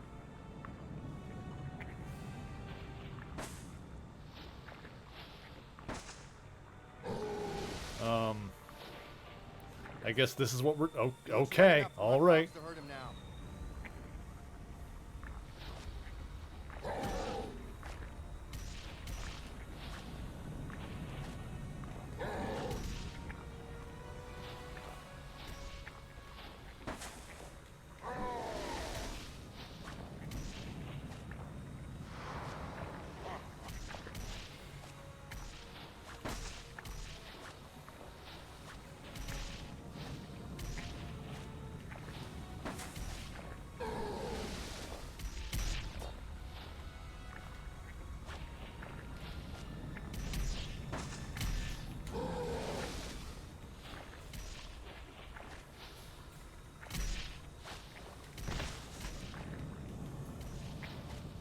I'm sorry I'm not talking. I'm just trying to like figure out how to actually do this because I want this to be over. And none of my special attacks are working. I don't know how to like make that happen. It said to hold RB and press a button, but that doesn't seem to be doing anything. Oh, there we go.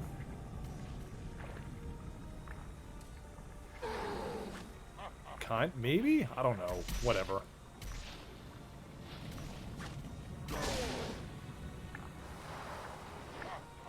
This is dumb. This is dumb. Yeah, that's what it said. I was holding down RB, and it wasn't...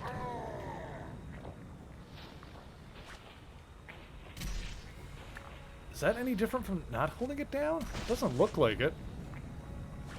Whatever. Whatever, just let this be over, for the love of God.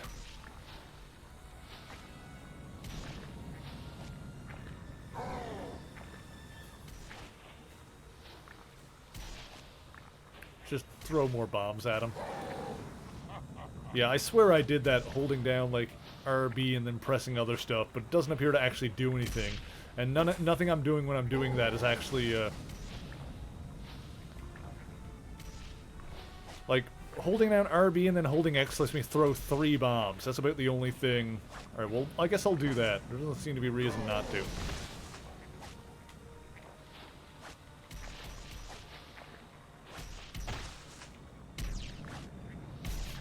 Spider-Man 3 is surely evidence against the existence of a loving God. Why would they allow this? Why would he allow this?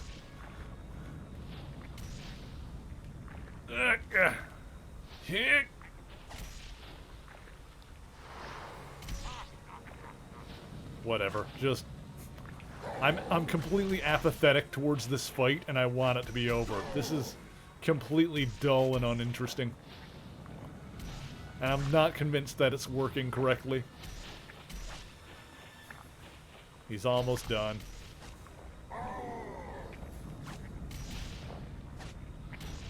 I'm just throwing pumpkin bombs at him until he dies. Oh god, oh god, oh god, quick time events, hang on. Oh god, oh god, oh, oh, oh, oh, oh, oh, oh, oh, oh. Look at Harry getting all fancy. I guess this is just how capable Harry is if he doesn't take a bomb to the face! I didn't know that was coming, you son of a bitch. Oh god. Oh god. Oh god. Oh,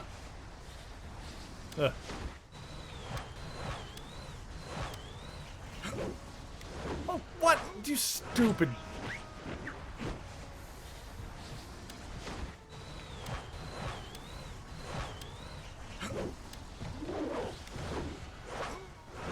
There is no way to do any of these on the first try. It is so fast. Oh my god, this sucks. That's why they call them quick time events.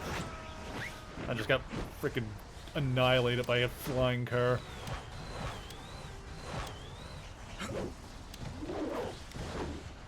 Oh, come on.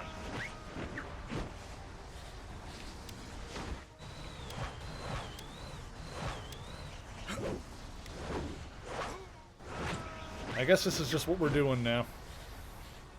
No! No! No! No! No, no, no, no, no, no, no, no, no! No, no, no, no, no, no, no, no, no! Screw you, game! Ugh! Don't make me do the Sandman fight again. Don't make me do it. Don't do it to me. Just give me the quick time event. Just give it to me. I hate this game so goddamn much. This is the worst video game. God.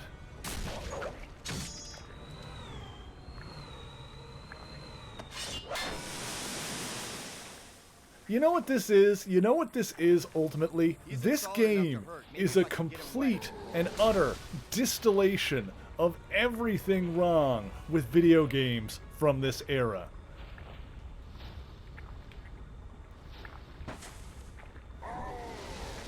This is like, it's the perfect example of a bad video game from 2000 and whatever.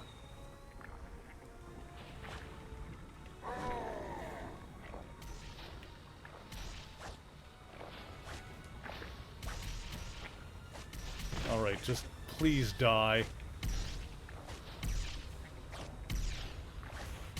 we're beating this tonight. I mean, this is the final, you know, either way, we're finished tonight. Like, this is the final mission. If we don't beat this tonight, then that's it. We're playing something different next time regardless. I'm not doing another stream of this game.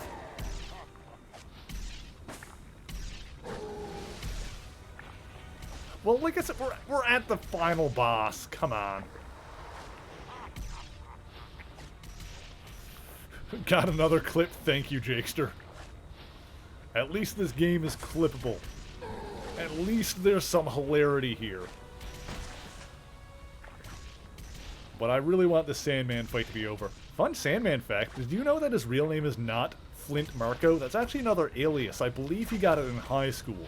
Because Sandman is traditionally a career criminal. Like, he's been on the wrong side of the law pretty much his entire life. So he got the alias Flint Marco as a...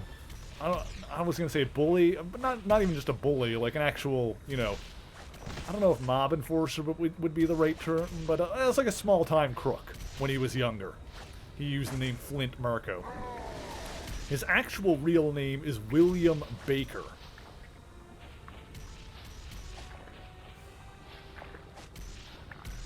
We agreed it's not frustrating, it's stupid. Some stuff is just, you know, like this part is not frustrating. This is just dumb. But at this point, I'll take an easy section.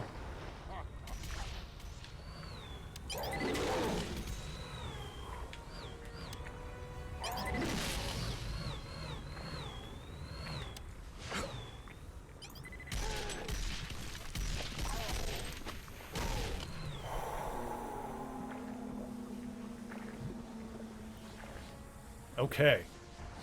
No more effing around. No more...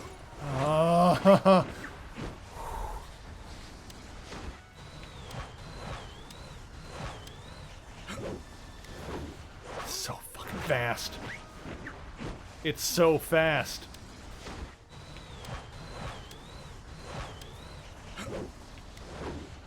God damn it, that one sucks!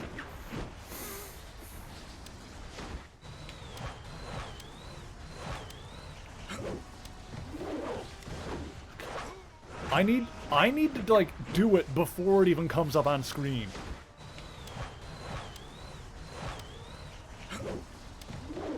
Oh, I did the wrong way. Ah, shit. Hang on, I can do it because I can do it before it even comes up on screen and it'll count.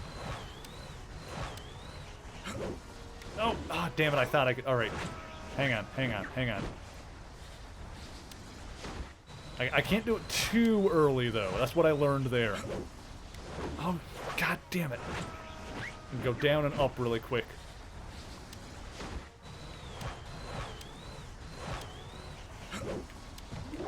Oh, god damn it, I did up again. Shit.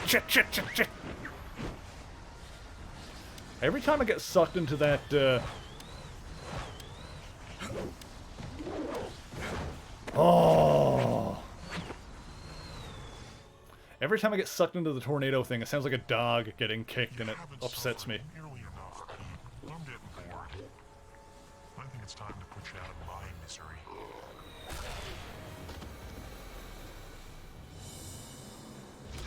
Was that it for the hairy stuff? That might have been it.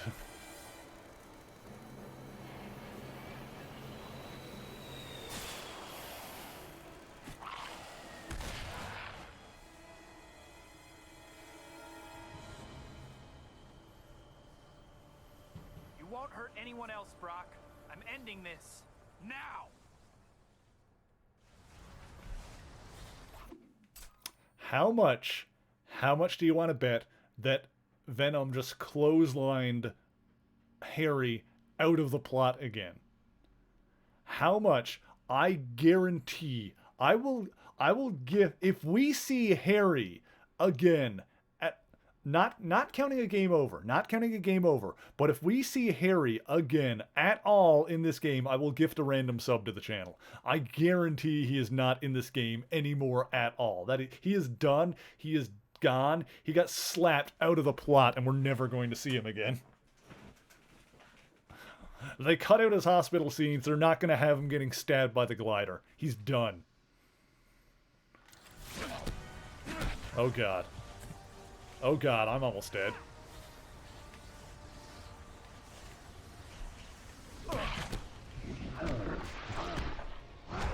What?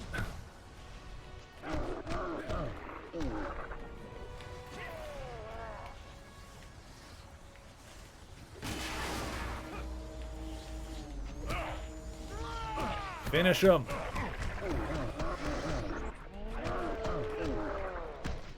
Do it.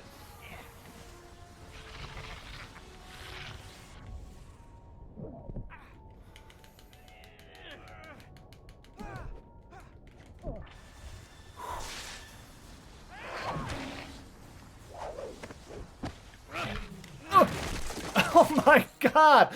No, you son of a bitch! God damn it. That was really funny, though. That was really funny, though. That was really funny, though. Oh god, where am I going to be when I hit this retry? Where is it going to put me? If Venom has full health again, I swear to god I'm going to eat my own face.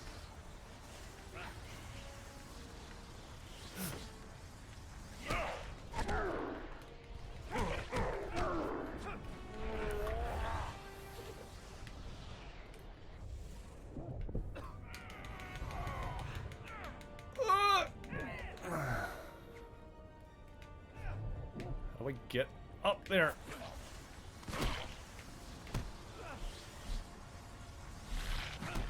God damn it. Get up! Oh, come on, you son of a dick!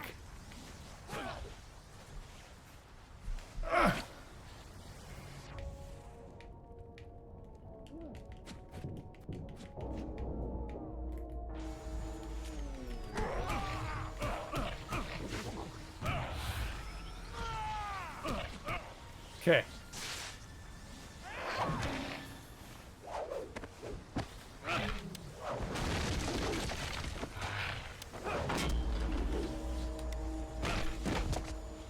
What? Am I gonna have to do this again every time I miss a quick time event? Every time I miss a button press, I've got to do this part again? Oh, you stupid game.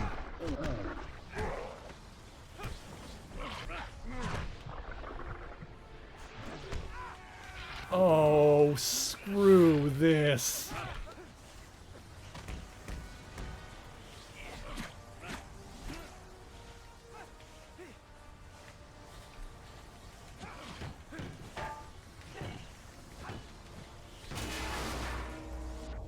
Where is he?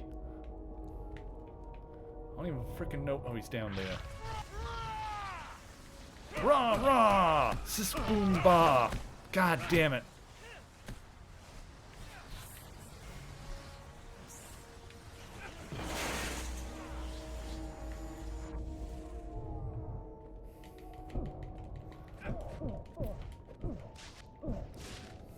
Oh, come on!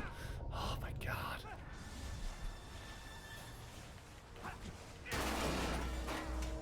This game sucks. Where is he? Oh, are you... Alright.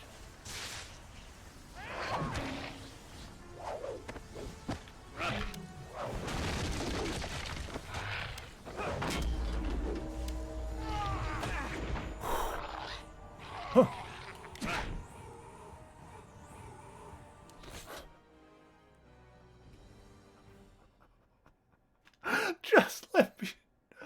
Just let me try the QuickTime events again. Why don't you just checkpoint me before the QuickTime events? I would forgive it. I would forgive the QuickTime event thing if you would just not make me do the frickin' Venom fight again every... Oh.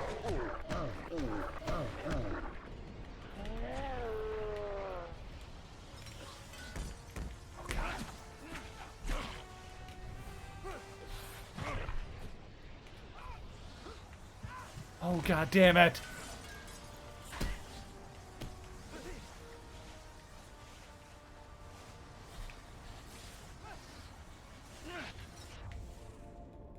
Where is he? There he is.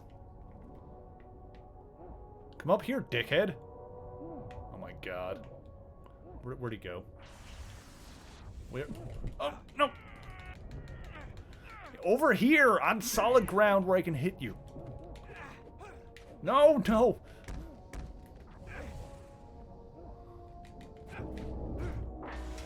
Whatever.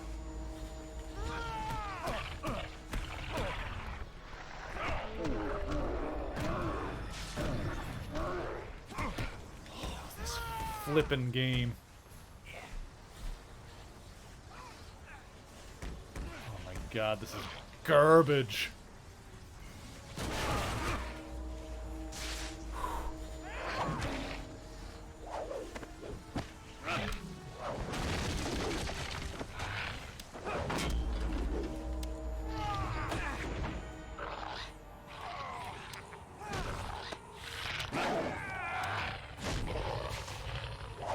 Oh, thank God.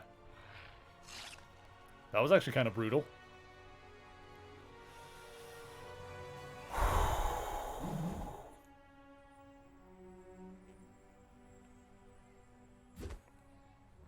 And he'll never be a problem again because that's how you kill a symbiote.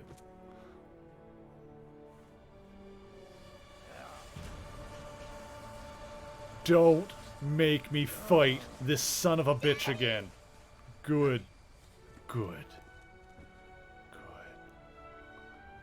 You saved her. Thanks, Spider-Man. I'm sorry. I didn't want to fight you, I swear. It was just that Venom... Well, he said he'd kill her if I didn't help him. I had no choice. Well, she's safe now. That's all that matters.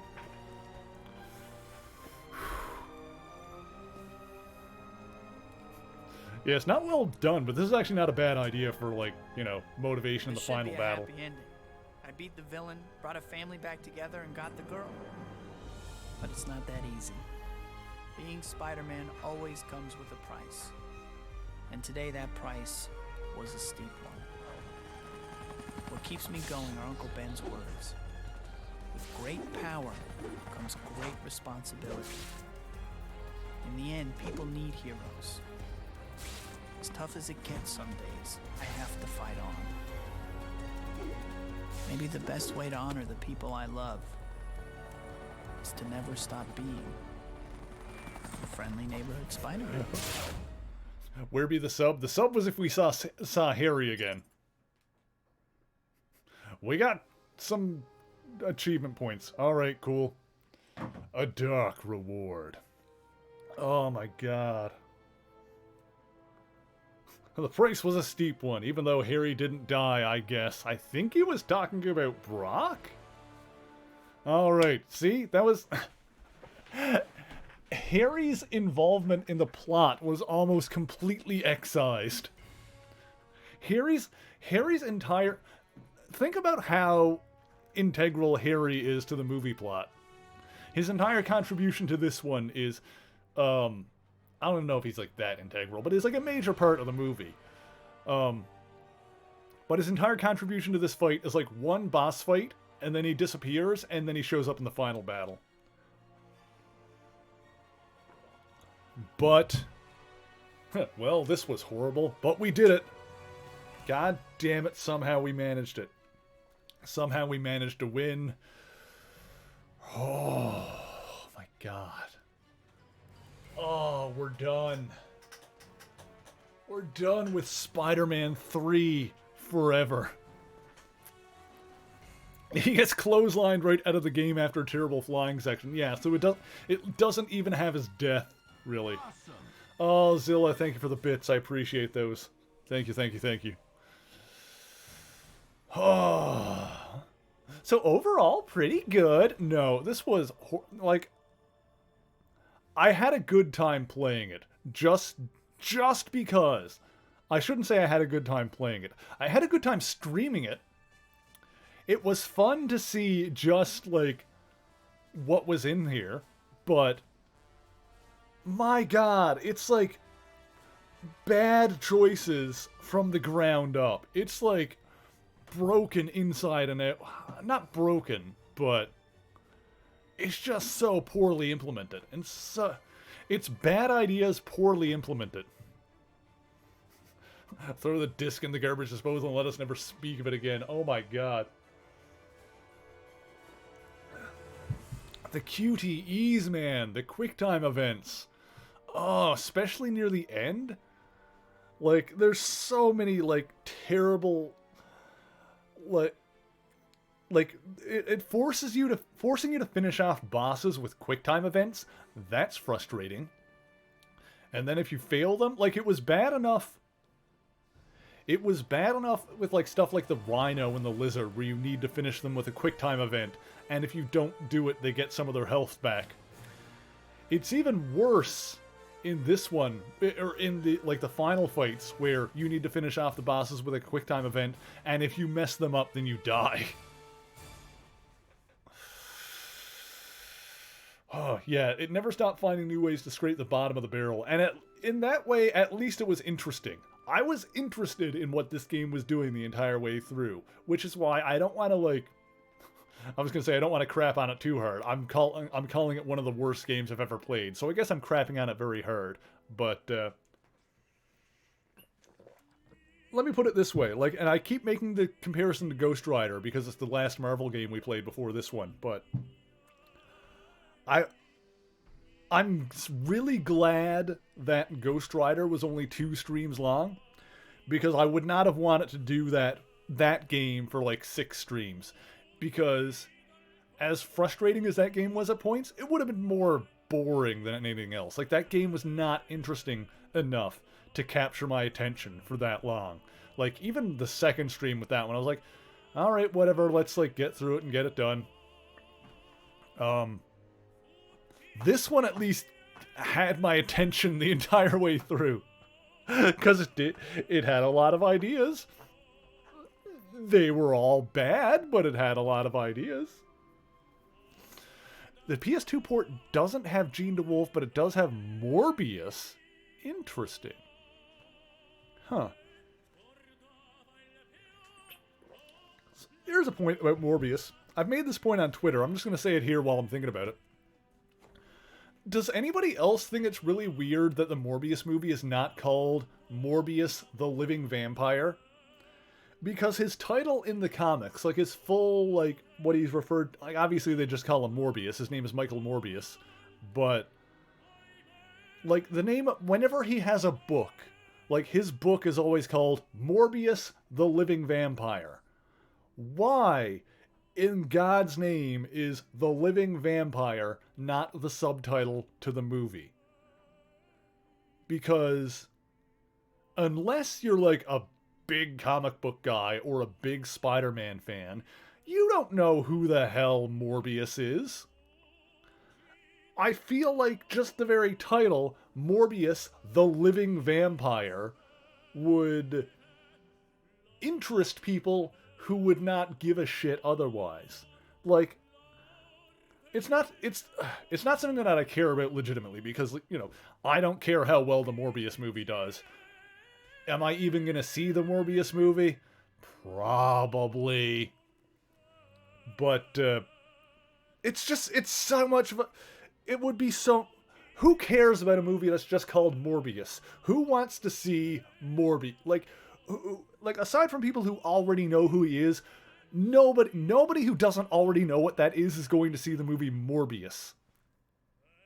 But if it just had the title, it's such a good title. I think that's why I'm upset about it. I think I'm a little upset about it just because The Living Vampire is such a good title. It's so good. It's such a cool idea. Like, that's... Like, people could read that and be like, The Living Vampire. What does that mean? Who is the Living Vampire? Nobody knows what the hell a Morbius is. Oh my god. I feel like I'm unnecessarily passionate about that one particular thing. Because it's such an obvious thing. Maybe nobody making that movie cares. Maybe so too. Maybe that's also the case. We got frickin' Jared Leto playing, you know, Greek scientist Michael Morbius. And of course, you know, people have pointed out that nobody even frickin' knows what universe that movie is supposed to be in, because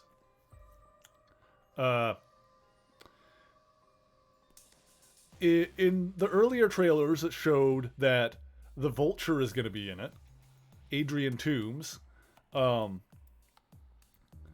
There was like a graffiti on a wall in one of the trailers that had like, that looked like the Tobey Maguire Spider-Man. And in another one of the trailers, he references Venom. So, nobody even knows what universe that movie is supposed to be in. Wonder if it ties into No Way Home in some way. I'm going to say, with a degree of certainty, that I feel comfortable saying no. I'm going to say, with as much certainty as I can, there is no way in hell that Morbius, the movie, is going to tie in to anything in the MCU in any real significant way, despite the fact that Sony wants you to think it does by putting the Vulture in it. I guarantee, and as a reminder, no spoilers for No Way Home in chat. No spoilers for No Way Home. We're not talking about No Way Home. But I guarantee that the Morbius film is going to be in its own universe, probably the same universe as Venom, because that's the one that Sony is doing on their own, and that when Adrian Toomes, if he's actually in the final movie, and that's not just a trailer thing, I assume if they manage to get Michael Keaton, then he's going to actually be in the film. It's going to be like the version of Adrian Toomes from that universe. It's not going to be the same one from the MCU. It's going to be an alternate universe thing. And there was like a Spider-Man on a graffiti on one of the walls in one of the trailers, and that was, I'm sure that's basically just going to be an Easter egg. That was just an Easter egg, and the fact that it looks like the Tobey Maguire one is just because nobody gave a shit. Tom Hardy is meant to have a cameo as Eddie in Morbius. Yeah, like Morbius is going to be in the same universe as Venom. I don't know if that's even going to matter. It's probably not going to matter. It's going to be a standalone movie. It's not going to do well. It's going to be a standalone movie. It's going to be confusing for general audiences because the Vulture is going to be in it, because Venom are going to be in it. People who don't know any better and don't care are going to assume that it's in the same universe as both Venom and Spider-Man Homecoming, even though those were in two different universes.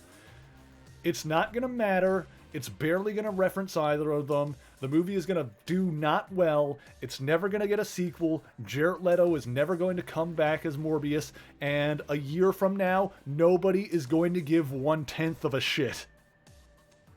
And I'm sorry if that sounds pessimistic, but we've seen how this goes. Morbius is not going to be a success in the same way that Venom was. And Venom was a mild success.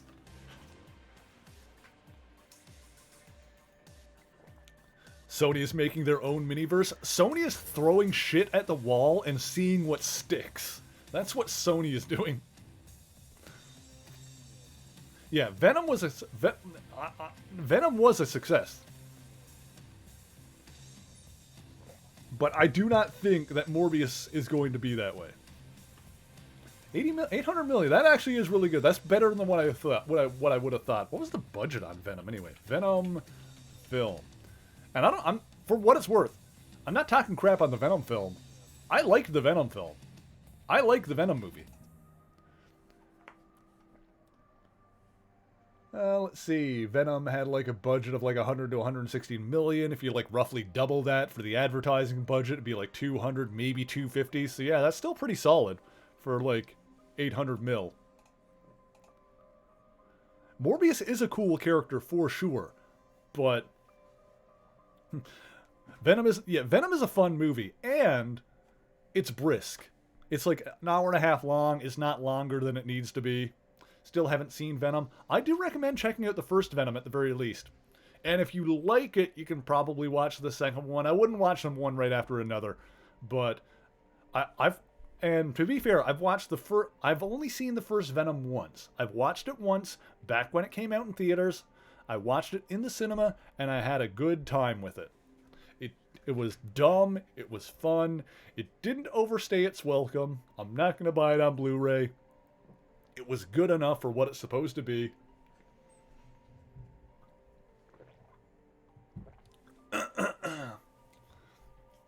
Although I gotta say, for the second one, gonna watch the trilogy after me playing this. The movie is better. Thank you for playing Spider-Man 3. We love you with ... No, we really do. Really?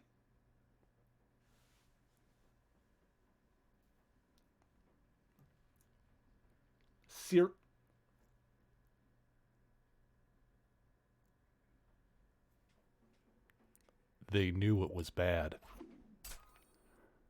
They knew it was bad. No, Jakester. No, that's not cringe. That is not cringe. That is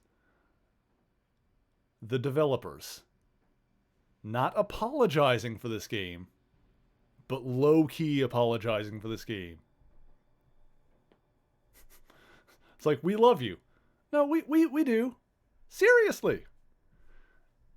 They knew. They frickin' knew. They knew. Oh my god. It's like punishing a dog that shits on the carpet that, like, before you even say anything to it, it's already got its ears down. It's like, you know what you did. You know what you did. God damn it. Alright, I wonder if we unlock Harry as a playable character. This doesn't count as him, like, showing up again, but... No.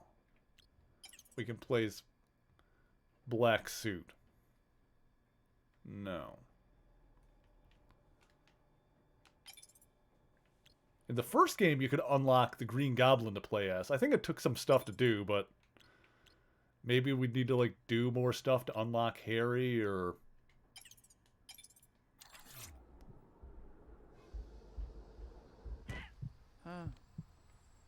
Perfect. I think that is the absolute perfect way to end this game with that little faceplant there. Beautiful. Guys, this was awesome. Yeah, I got a little bit of health left. I got a little bit left. Someone needs to clip that or else I'm going to do it myself. That's an ideal metaphor for Spider-Man 3. Perfect. Love it, love it, love it.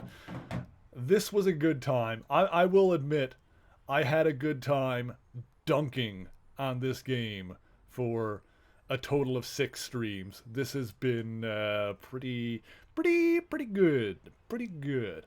Like I said, it was like, as much as I've crapped on this game, and as much as we talked about, like, how bad it is, I gotta say I had a great time streaming it and playing it with you guys. This was amazing. This was fun. And that's largely because, you know what? Bless the developers. It was different every time. Yeah, 6 streams of content. And like I said, like, compared to it's because it was not the same thing over and over and over again. Like, it doesn't feel like, that's the thing, it doesn't feel like one long bad game. It's like every single mission, is its own terrible experience. So you finish one, you push through it, and then you get it done, and it's like, oh, that's finished. What's next? It's, you know that meme, that clip from Star Trek TNG, where Data, like, drinks, I don't know what it is, like a shot of something, and it's like, oh, I hate this. It is revolting. More, please. That's my feeling. That's exactly my experience playing this entire game. It's just, it's frustrating.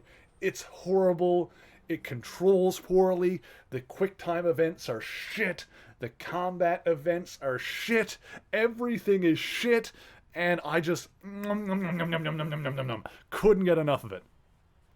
Do I hate this game more than Ghost Rider? I had way more fun playing this game than Ghost Rider, because Ghost Rider, like I said, Ghost Rider was the game that we played before this, so it's the easiest comparison point. Ghost Rider was less frustrating, and it didn't control as badly. I would argue that in a lot of ways, Ghost Rider is a better game, but the sin that Ghost Rider commits, in my opinion, is far more grievous than this game's combined sins, and that is that the Ghost Rider game is kind of boring. It was the same thing, like, kind of over and over and over and over and over again. It was a beat 'em up level, and then it was a racing level, and a beat 'em up level and a racing level, and neither one were all that particularly interesting. It's too samey for its own game, exactly. And in its credit, it's also a lot shorter than this game. We beat it in 2 streams instead of 6. If we'd been playing Ghost Rider for 6 streams, I think I would have slit my neck on the goddamn disc because I would have been bored out of my goddamn skull. Flaming skull. But this game was at least... So, like, Ghost Rider is technically, I would say, a better game. It's like...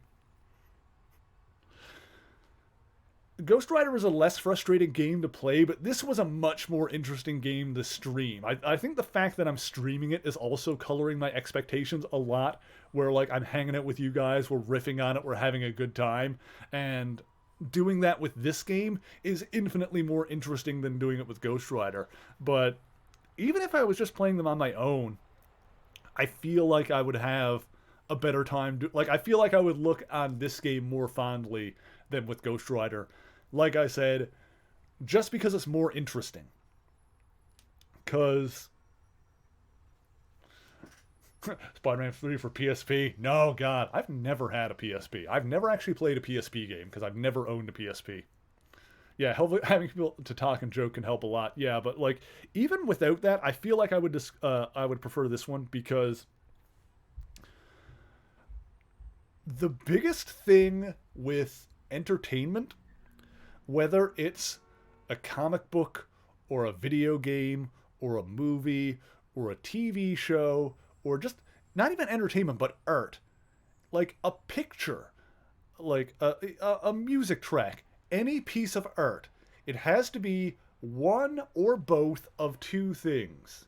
It has to be one or both of 2 things for a piece of art to be, I don't want to say worth... I guess I would even go so far as to say worth looking at. Because if it's not one of these 2 things, then a piece of art is not really worth spending a lot of time with. And those 2 things are either fun or interesting. It has to be one or both of those 2 things. And this game is interesting. I was interested in... It wasn't fun. It was... Hanging out with you guys is fun. This game is interesting. So in that regard, it does have some artistic merit. Ghost Rider was more fun than this game, but it's not nearly as interesting. It's not nearly as interesting. And that's a way you can think about art in general. Like, if a piece of art is not doing something for you, then it's neither of those 2 things. And, like, that applies... I believe that pretty safely applies across mediums and genres and stuff like that. Like, you know, horror movies. Sometimes they can be fun, if they're like the campy ones. Sometimes horror movies are not fun. Sometimes they're, like, really harrowing experiences. And in that case, I would say you're watching them because they're interesting. Like, that can be interesting. But it's got to be one of the 2 things, you know? That's kind of my thoughts on art in general. I think we got a little bit deep. Well, gee, what do you do today, Mary? Well, I finished Spider-Man 3 for the Xbox 360, and then we got into some deep philosophical discussion about the merits of of art in general, and how certain ways of looking at that can be applied universally across mediums and genres. It was a good time. It was a good day.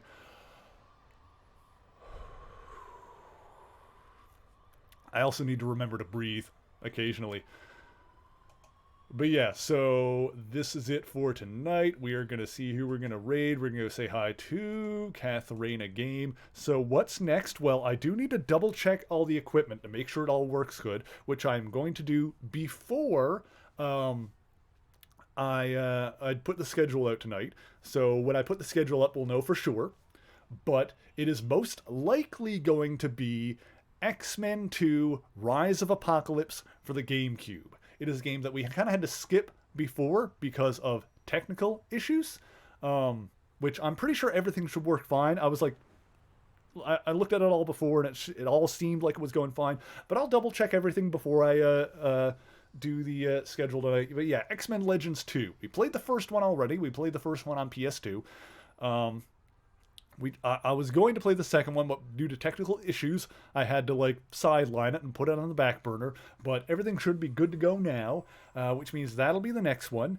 And as Zilla mentioned, if not, Fantastic Four: Rise of the Silver Surfer, which will be like the next one after that, most likely. But of course, if you ever want to know what I'm going to be playing or when I'm going to be playing it, you can join the Discord. You can follow me on Twitter. I do post the schedule in both those places. Discord is probably the easiest place to find the schedule, because for Twitter you would have to like, you know, scroll back through it if you're trying to look for it in the middle of the week. Discord, it's always in the announcements section. So join the Discord, go to the announcement section. I'll always have the newest stream schedule there. Jakester, thank you for those links, popping those in the chat. I appreciate that. And of course I'll be back next week. Let's see, what are we doing? We're doing more Mega Man. We're doing Mega Man 7. That's right. Yeah, so on Saturday, we'll be playing more Mega Man 7. We'll be doing the Wily Castle. We'll be finishing that one. And then we'll be playing another Marvel game on Sunday. And also be sure to check out the YouTube channel, of course. I'm sitting on my own foot here. I got the new video there, all about the Lizard. Saw the Venom video. Nice. Yeah, I hope you like the Lizard one. I'm pretty happy with how that one turned out. So yeah, check out the Lizard video, all about the history of Curtis Connors, the Lizard, who we actually met a little bit in this game. I think that video turned out okay. And of course, we do have new videos going up there, ideally every Friday. What I need to do, what I want to do is... All right, Zilla, I hope you enjoy it. We're going to get a raid going here now in just a few minutes. What I want to do is I want to get some bottle scripts. That's kind of my goal for... Oh, we're lower. There we go. My goal for this year is going to be to get some bottle episodes scripted, where, if you don't know what that means, it's basically I'll have some episodes on standby, like some like just kind of short, easy videos that I can like get scripts done for really quick and just have those on standby, so that if I'm working on a video and it's taking a long time, I can like pop up a bottle episode on a Friday just to have something to go up that week and give myself some more time for the next video. I'm going to try to do that. And what that basically means for you guys in the end is that if you do see a video go up on the channel that's like less than 5 minutes long this year, that's probably not going to happen very often, but if you do see like a super short video go up on the channel, there's a good chance that the following week is going to be a pretty long one, because that probably means that I'm working on a longer one at the same time. Hoping there would be more depth to the symbiote suit. Yeah, I could redo a Venom one at some point, because the Venom video I did was a pretty old one when I was focusing more on like the first appearances stuff. But yeah, I could totally do another Venom one and focus on like the symbiote before Brock even got it. Because even since I've done that video, there's been like a bunch more symbiote lore added. So that's something I'm going to need to come back to at some point, I think, because there has been like a lot of stuff added to the lore, to the continuity with Donny Cates' run. Ever just do characters or ever other things like locations or items? Oh yeah, I totally could do stuff like that. Like, I'm not limited just to characters.